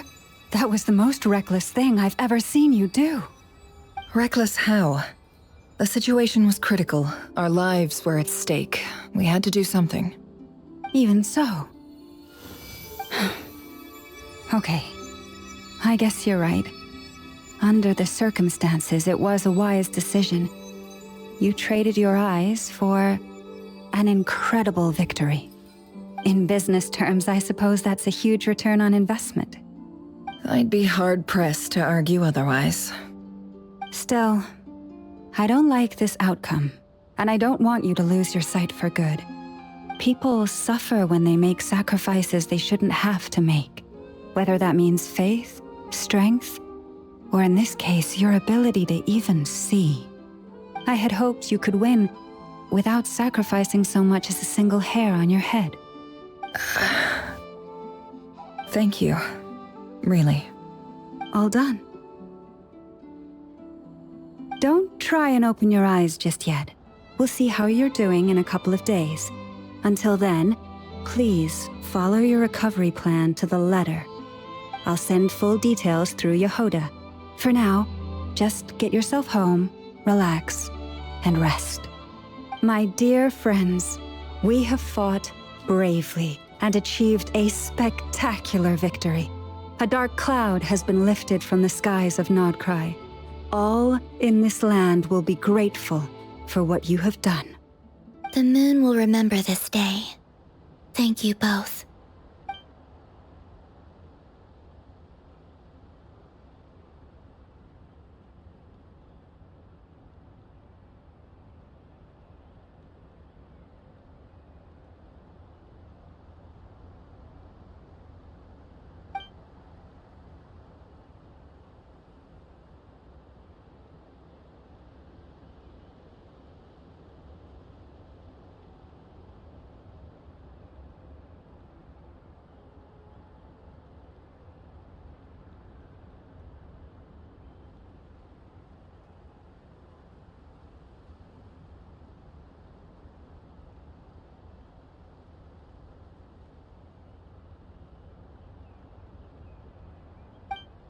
There's something I want to let you know.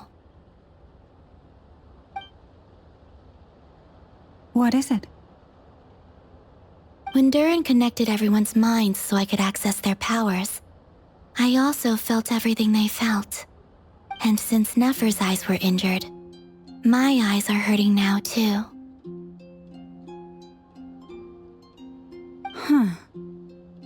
Hold on. Let me try.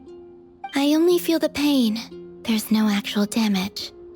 I just thought I should tell you. You're right. There's no damage. That's a relief. But I must say, I'm surprised to hear the Kutar share something like this with me. In the past, you never used to open up about yourself. Things are a little different now from how they were. I'm learning to share how I truly feel with my friends. Friends? You have no idea how glad I am to hear that.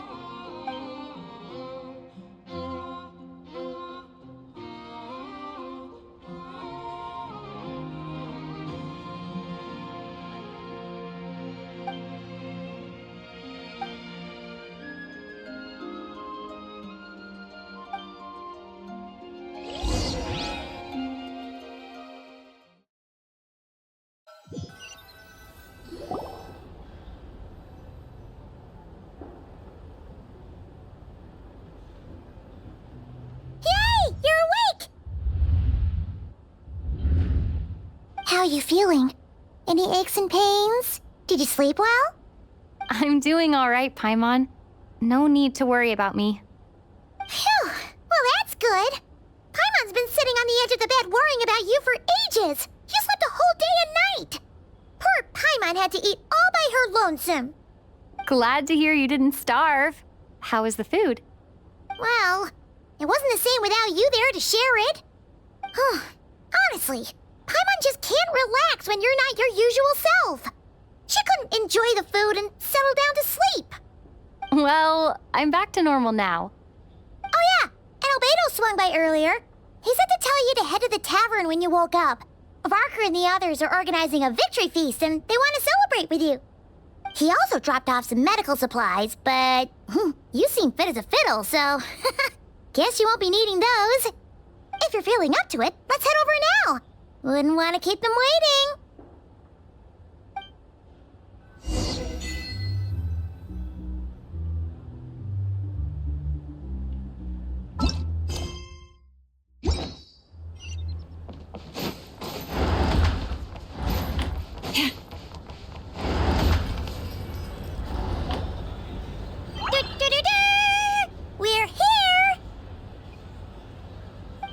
Traveler and Paimon! Perfect timing! We were literally just saying how there's no way we're holding this victory feast without you any longer, and we would have postponed it till tomorrow. How are you feeling today? Much better, thanks. Don't worry about me. Relieved to hear it. If that changes, just let me know. Happy to check you over at any time. Yep, we're here for you.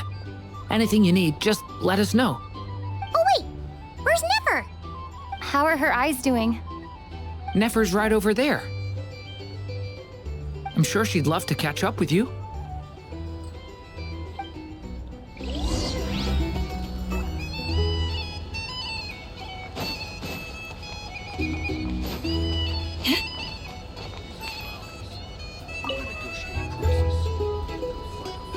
Nefer! Traveler, Paimon, are you recovering well?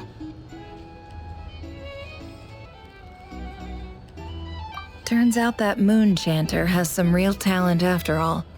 My eyes were mostly recovered after just a couple days' rest. I can actually open them again now. Yeah, but you gotta be careful. Lauma says not to strain your eyes while they're still healing. Yes, thank you. I'm well aware. Yehoda, could I borrow you for a moment? I could do with an extra pair of hands. Oh, sure. Coming. Did you hear that? I gotta go help Lauma for a second. You guys chat among yourselves. I'll grab us some drinks on the way back. Paimon, you still like 'em sweet? You bet! Make it extra sweet, because Paimon's earned it! Sure thing!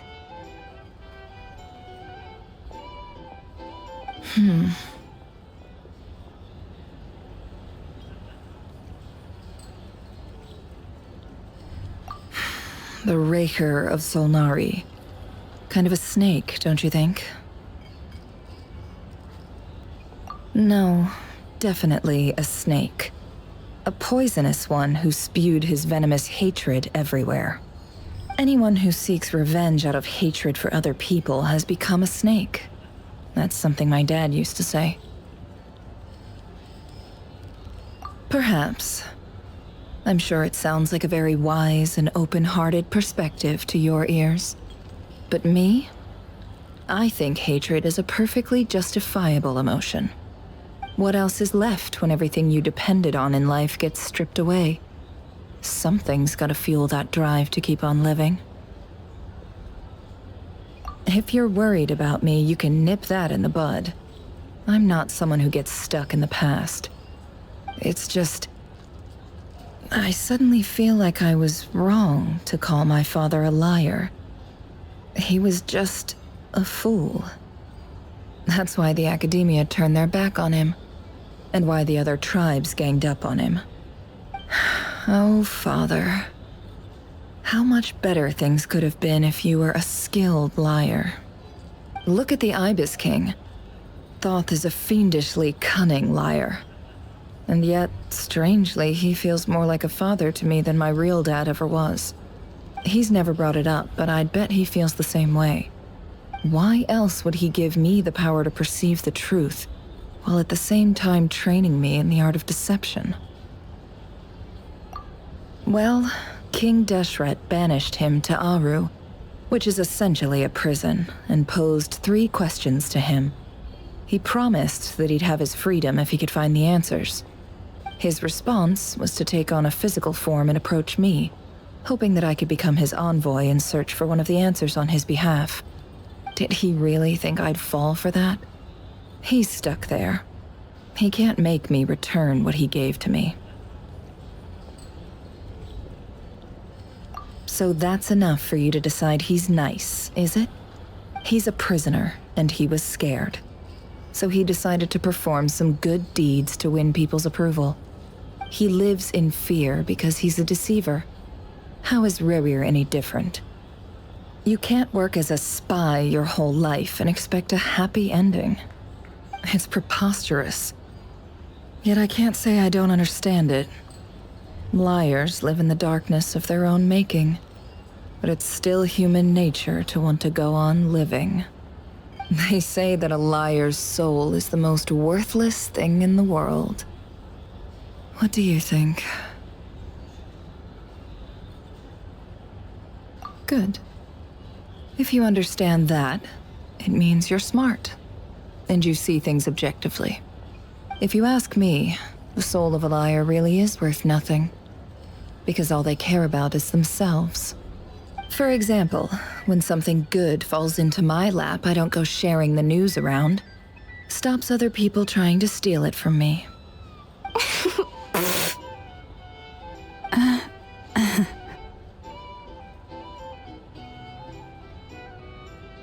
So be it. They have sharp ears. I can't keep anything from them.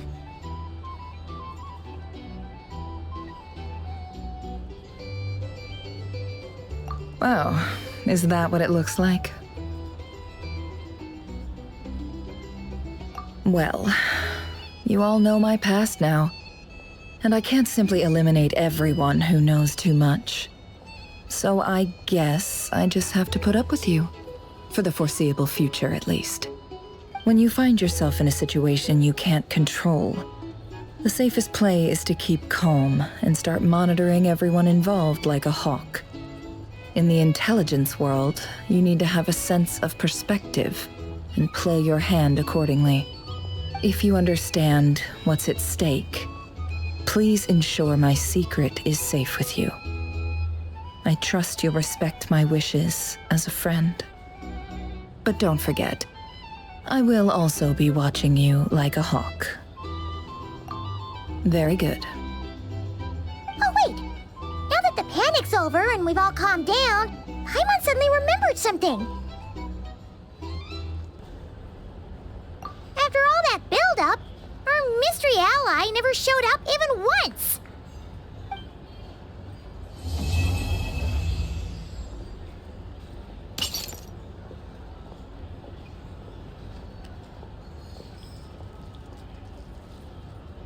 Huh? Am I imagining things?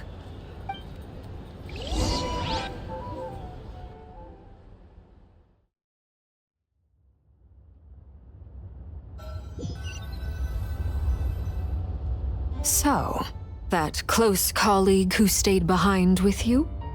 What's he been up to recently? Don't know, don't care. I get more normal human interaction from hanging out with Bosco too than him. Although, now you mention it, he hasn't bothered me in a while. I wonder if... If he's disappeared without a trace, it's the biggest gift he ever gave to the world. But I somehow doubt that's what's going on. He won't lie low forever. So we'd better stay on guard.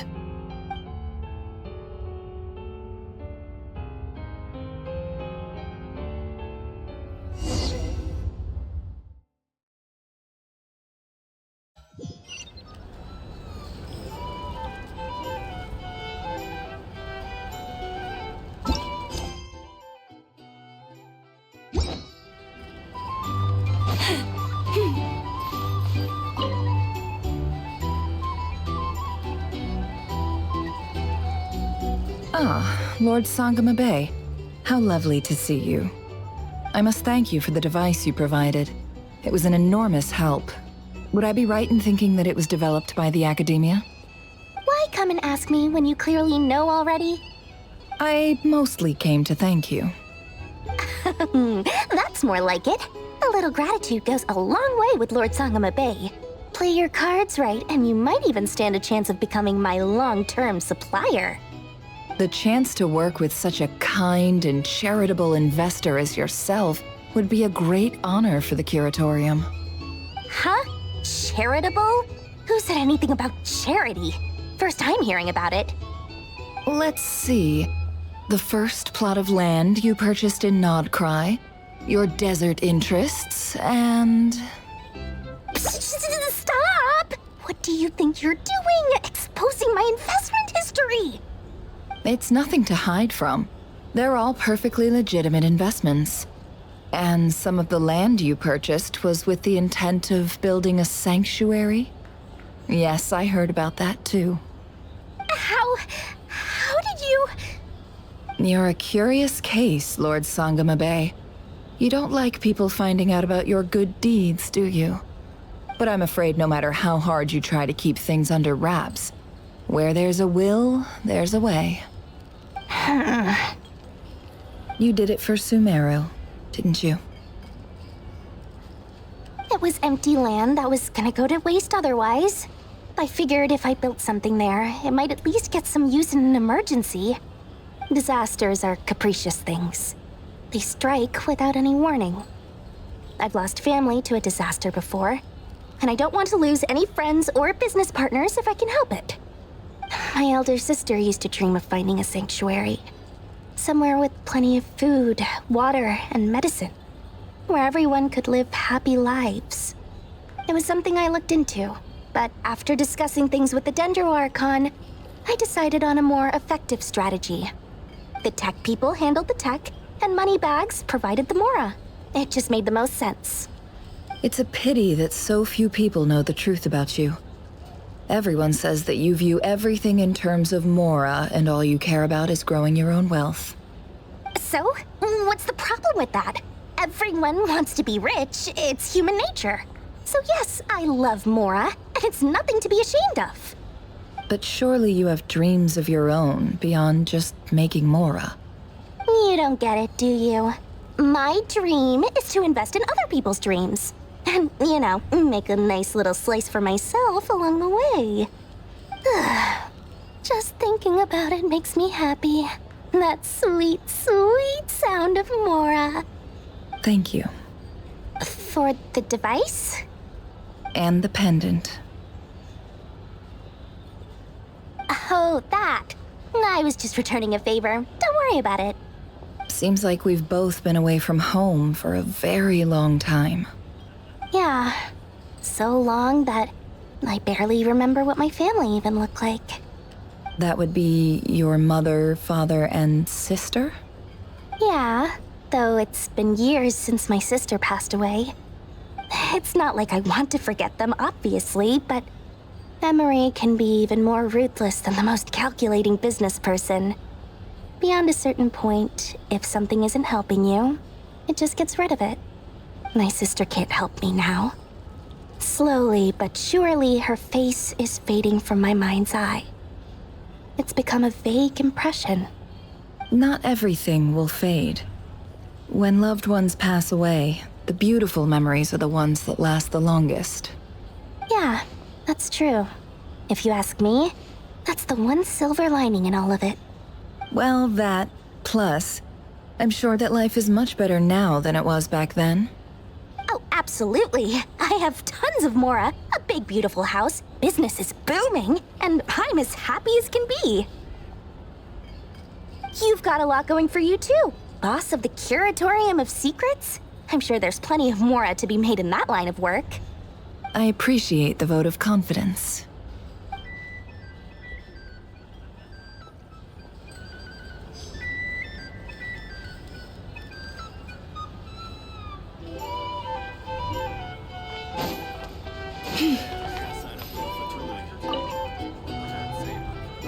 How have you been holding up? Any adverse reactions? If you start to take a turn for the worse, make sure you tell me right away. You don't need to worry about me, Grandmaster. I'm fine. I mean, I barely did anything, so... What? You're too humble, young man. You played an indispensable role in the battle for Notcry. We can't thank you enough for your support. Sometimes, when people praise you, it's because you deserve it. The best thing is to accept it calmly and with grace. It's important to learn how to respond to words of admiration. Let's do a quick demonstration. Albedo, that was an incredible feat of alchemy. The pressure was on, but you worked flawlessly at lightning speed to get the job done. Thank you. I can't take all the credit, though. Durin played a big part in forming the alchemical array.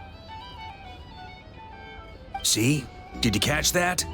A masterclass in how to take a compliment. Okay, yeah. I did work pretty hard to help prepare for the battle. No point denying that. Hey, you guys! Hey, look who's bounced back. Looking good, traveler. Seems like you've recovered. You won't need to take any more medication. Can I get you a drink? Huh? You know how to order at a bar now? You've sure learned a lot recently. Handling a drinks order is ridiculously simple compared to alchemy. Don't worry, I'll blend into society yet. Paimon believes it! You're clearly a fast learner, just like your brother. To be totally honest though, Paimon didn't quite follow all the details when you first explained the plan to us. Don't worry, that's completely understandable. Unless you're a student of alchemy, it's hard to grasp the principle and how the process works. To put it in the simplest terms, we saw how our enemy stole the power of Kuvaki. And that gave us the idea of stealing his power to turn it against him. When facing an enemy you have no hope of defeating, it's best not to engage them in battle. So, instead of looking for a way to overpower him, we decided to help Columbina get strong enough to at least stand up to him in a fight. For this to work, we had to analyze his modes of attack, confirm who his main target was, and make sure that he wouldn't go beyond the range of the alchemical array. For added security, we prepared a total of 4 arrays. But to mitigate the impact of the battle, we identified one location in particular as the ideal spot, which is where the confrontation took place. The alchemical array absorbed his abyssal power. Then Durin processed it to render it usable by Columbina. That power enabled her to do what would otherwise have been nigh on impossible. What surprised me was that Dainsleif actually agreed to join us.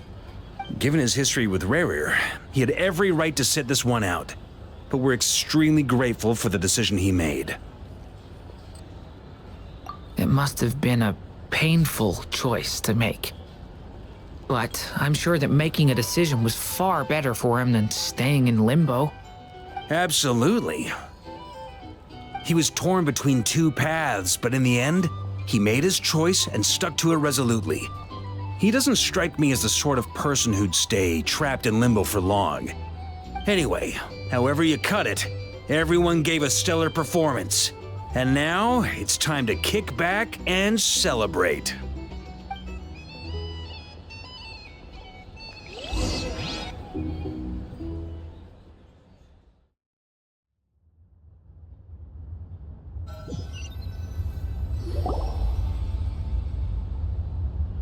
That's the only reason you're here.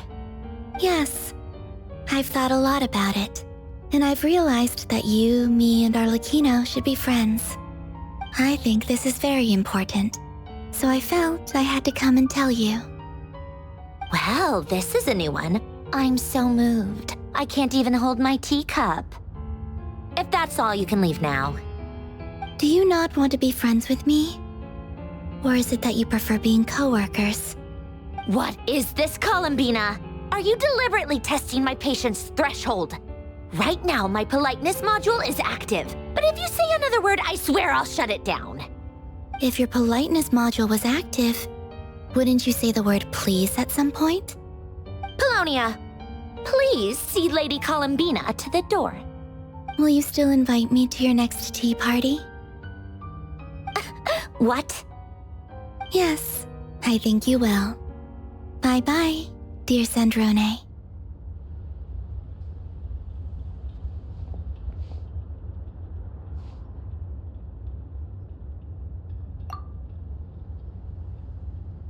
Last time, the Wild Hunt escorted you out.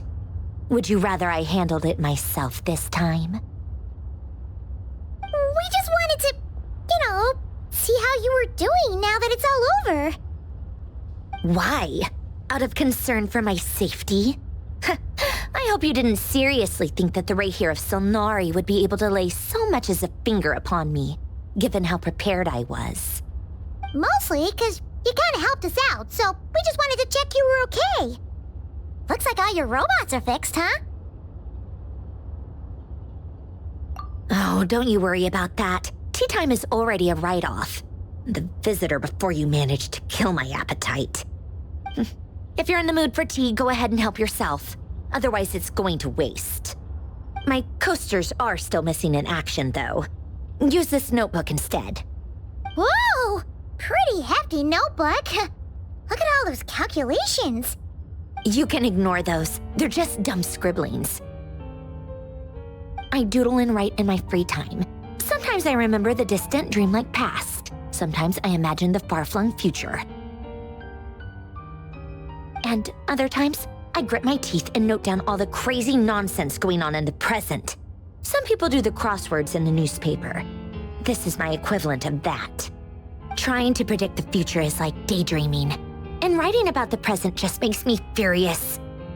The past is my favorite. If nothing else, it's already set in stone, so I don't have to rack my brains trying to figure it all out. Huh. Although, having said that, the only vaguely interesting memory in my past is probably that guy they call Lord Artificer. Who else? Pretty much all the mecha in Fontaine are his personal handiwork. Wait, are you saying you know him? Like, personally? As a friend? I mean, I guess we were friendly enough. Yep. In fact, I'm probably the only normal person left who knew him at all. We used to chat occasionally back when he was still around. Before he passed away, he asked me to destroy all his manuscripts. I honored his request, but I did read through everything first before destroying them. I mean, I couldn't let the genius of Lord Artificer Alain Guillotin disappear like that. Would have been such a waste. So, that's where the formulas in your notebook are from? I just told you, those are my equivalent of crossword puzzles. They're just dumb formulas that I solve for fun when I'm bored. Alain's work was like epic poetry. The formulas in my notebook are just silly little riddles in comparison. Not that there's anything bad about them. I mean, at least, solving those riddles isn't going to hurt anyone. Except me, 'cause I lose a few brain cells in the process. Anyway, while we're on the topic, I might as well tell you about what happened to him and his friends. Alain Guillotin had two close buddies, Renee and Jacob. They spent their childhood years together in the Narzissenkreuz Institute. They were all quite competitive, so there was some rivalry between them, but it was a friendly rivalry. But beneath the friendship and the rivalry ran something deeper, a sense of nostalgia for the past. Unfortunately, childhood would end. The prophecy would come true, the apocalypse would arrive, and the future would never be. A mad dream that would normally only capture the minds of lunatics began to take root in their hearts. A dream of saving the world. And if Renee and Alain had been people of lesser wits, that dream would probably have ended up as something for them to joke about in their older years. But alas, they were some of the sharpest minds around. They nurtured that dream with the full power of their intellect, and it grew into something that ate away at their souls. The first of them to fall under its spell was Renee. Against Alain's wishes, he persisted in experimenting on a mutual friend of theirs to try and save their life. Alain did not approve and parted ways with Renee. It's complicated. Alain wanted to believe that Renee only did what he did for the sake of their friendship. But when he told me about what happened, I could tell he still had some suspicions about Renee's motives. Perhaps the seed that would grow into a nightmare had already sprouted in Renee's mind. Even then, the next time they met, Renee's soul had been completely engulfed by the dream of salvation. His futile attempt to change the tide of fate only resulted in a wave that swallowed up the world, even before the apocalypse came. And although that wave died down eventually, I hear that it just recently came back with a vengeance. As I understand, Renee wanted to live out his dream of salvation once more. But I'm told that the attempted resurgence finally died out for good. At long last, Renee awoke from his deluded dream. Though of course by then it was far too late. What do you think of Renee? Do you admire his transcendent genius? His view that any price was worth paying to achieve the lofty goal of saving the world? Or do you despise him? Dismiss him as an evil madman who wrought havoc on the lives of everyone around him as he pursued his delusional dream? Same difference, really. Just a matter of perspective. Doesn't surprise me. You share one thing in common, after all. You both want to be the savior.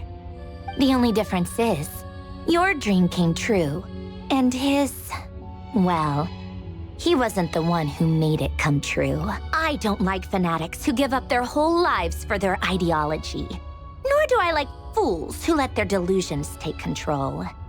Maybe I could understand if Renee had just been an ordinary person. But he had a sage-like intellect, and still managed to get himself lost in the labyrinth of his own desires. Anyway, that's enough about Renee. Now, moving on to Alain Guillotin, the Lord Artificer. He managed to put a stop to the first storm whipped up by Renee. But after that, Alain lost his friends and family. To his credit, I suppose, the loss of his family and friends was purely a tragic accident. It's not like Alain sacrificed them for his cause or anything. After that, the only thing supporting his work was the same dream that had dragged his closest friend down to the abyss. But although the desire to save Fontaine drove him to found the Fontaine Research Institute, Alain continued to reject any form of transcendental knowledge or power. He was suspicious and fearful of it, having seen the way it had affected his closest friend. I think that formulas and machines derived solely from human intellect were the only thing that gave him a sense of spiritual comfort. Yet Alain's intellect was simply too great. It barely left him space to breathe in his lifetime. Once he realized that the end of his life was approaching, he finally accepted the truth. The Nazissenkreuz Institute needed someone, and a human being, to see its story through to the end. He quit working on his formulas, trading them in for the fairy tales that had played such a formative role in his childhood, but which he barely touched in his adult life. He told me that the director of the Nazissenkreuz Institute used to read those fairy tales to the children as bedtime stories. Apparently, they worked wonders at sending kids off to sleep.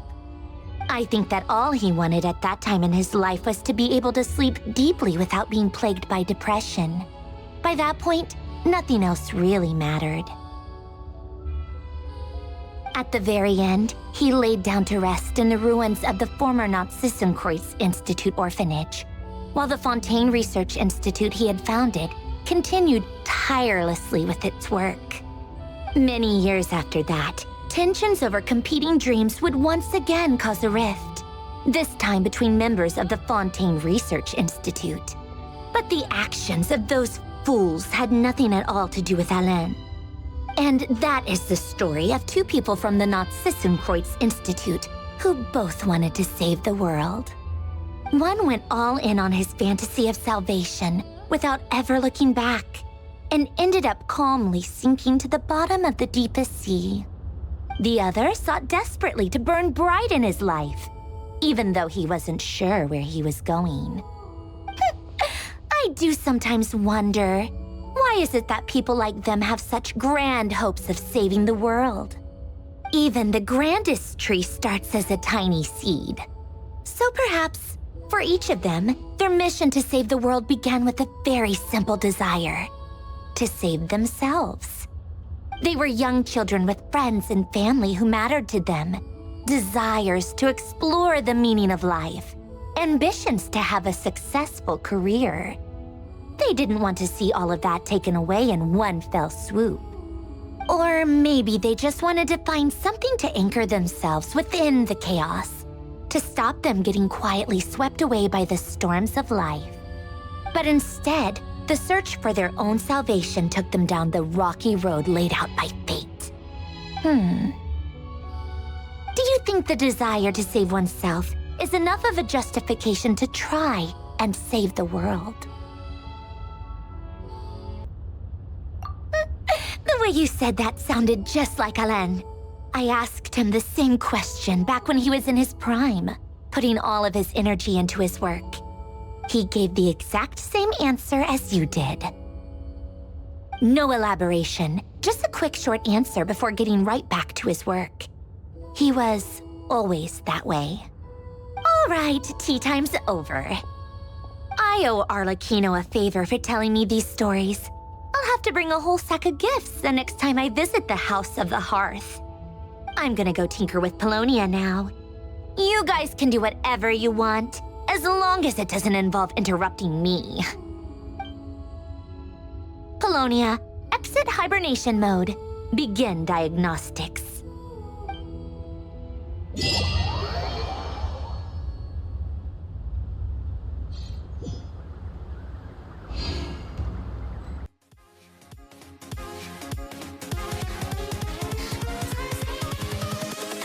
Invincible.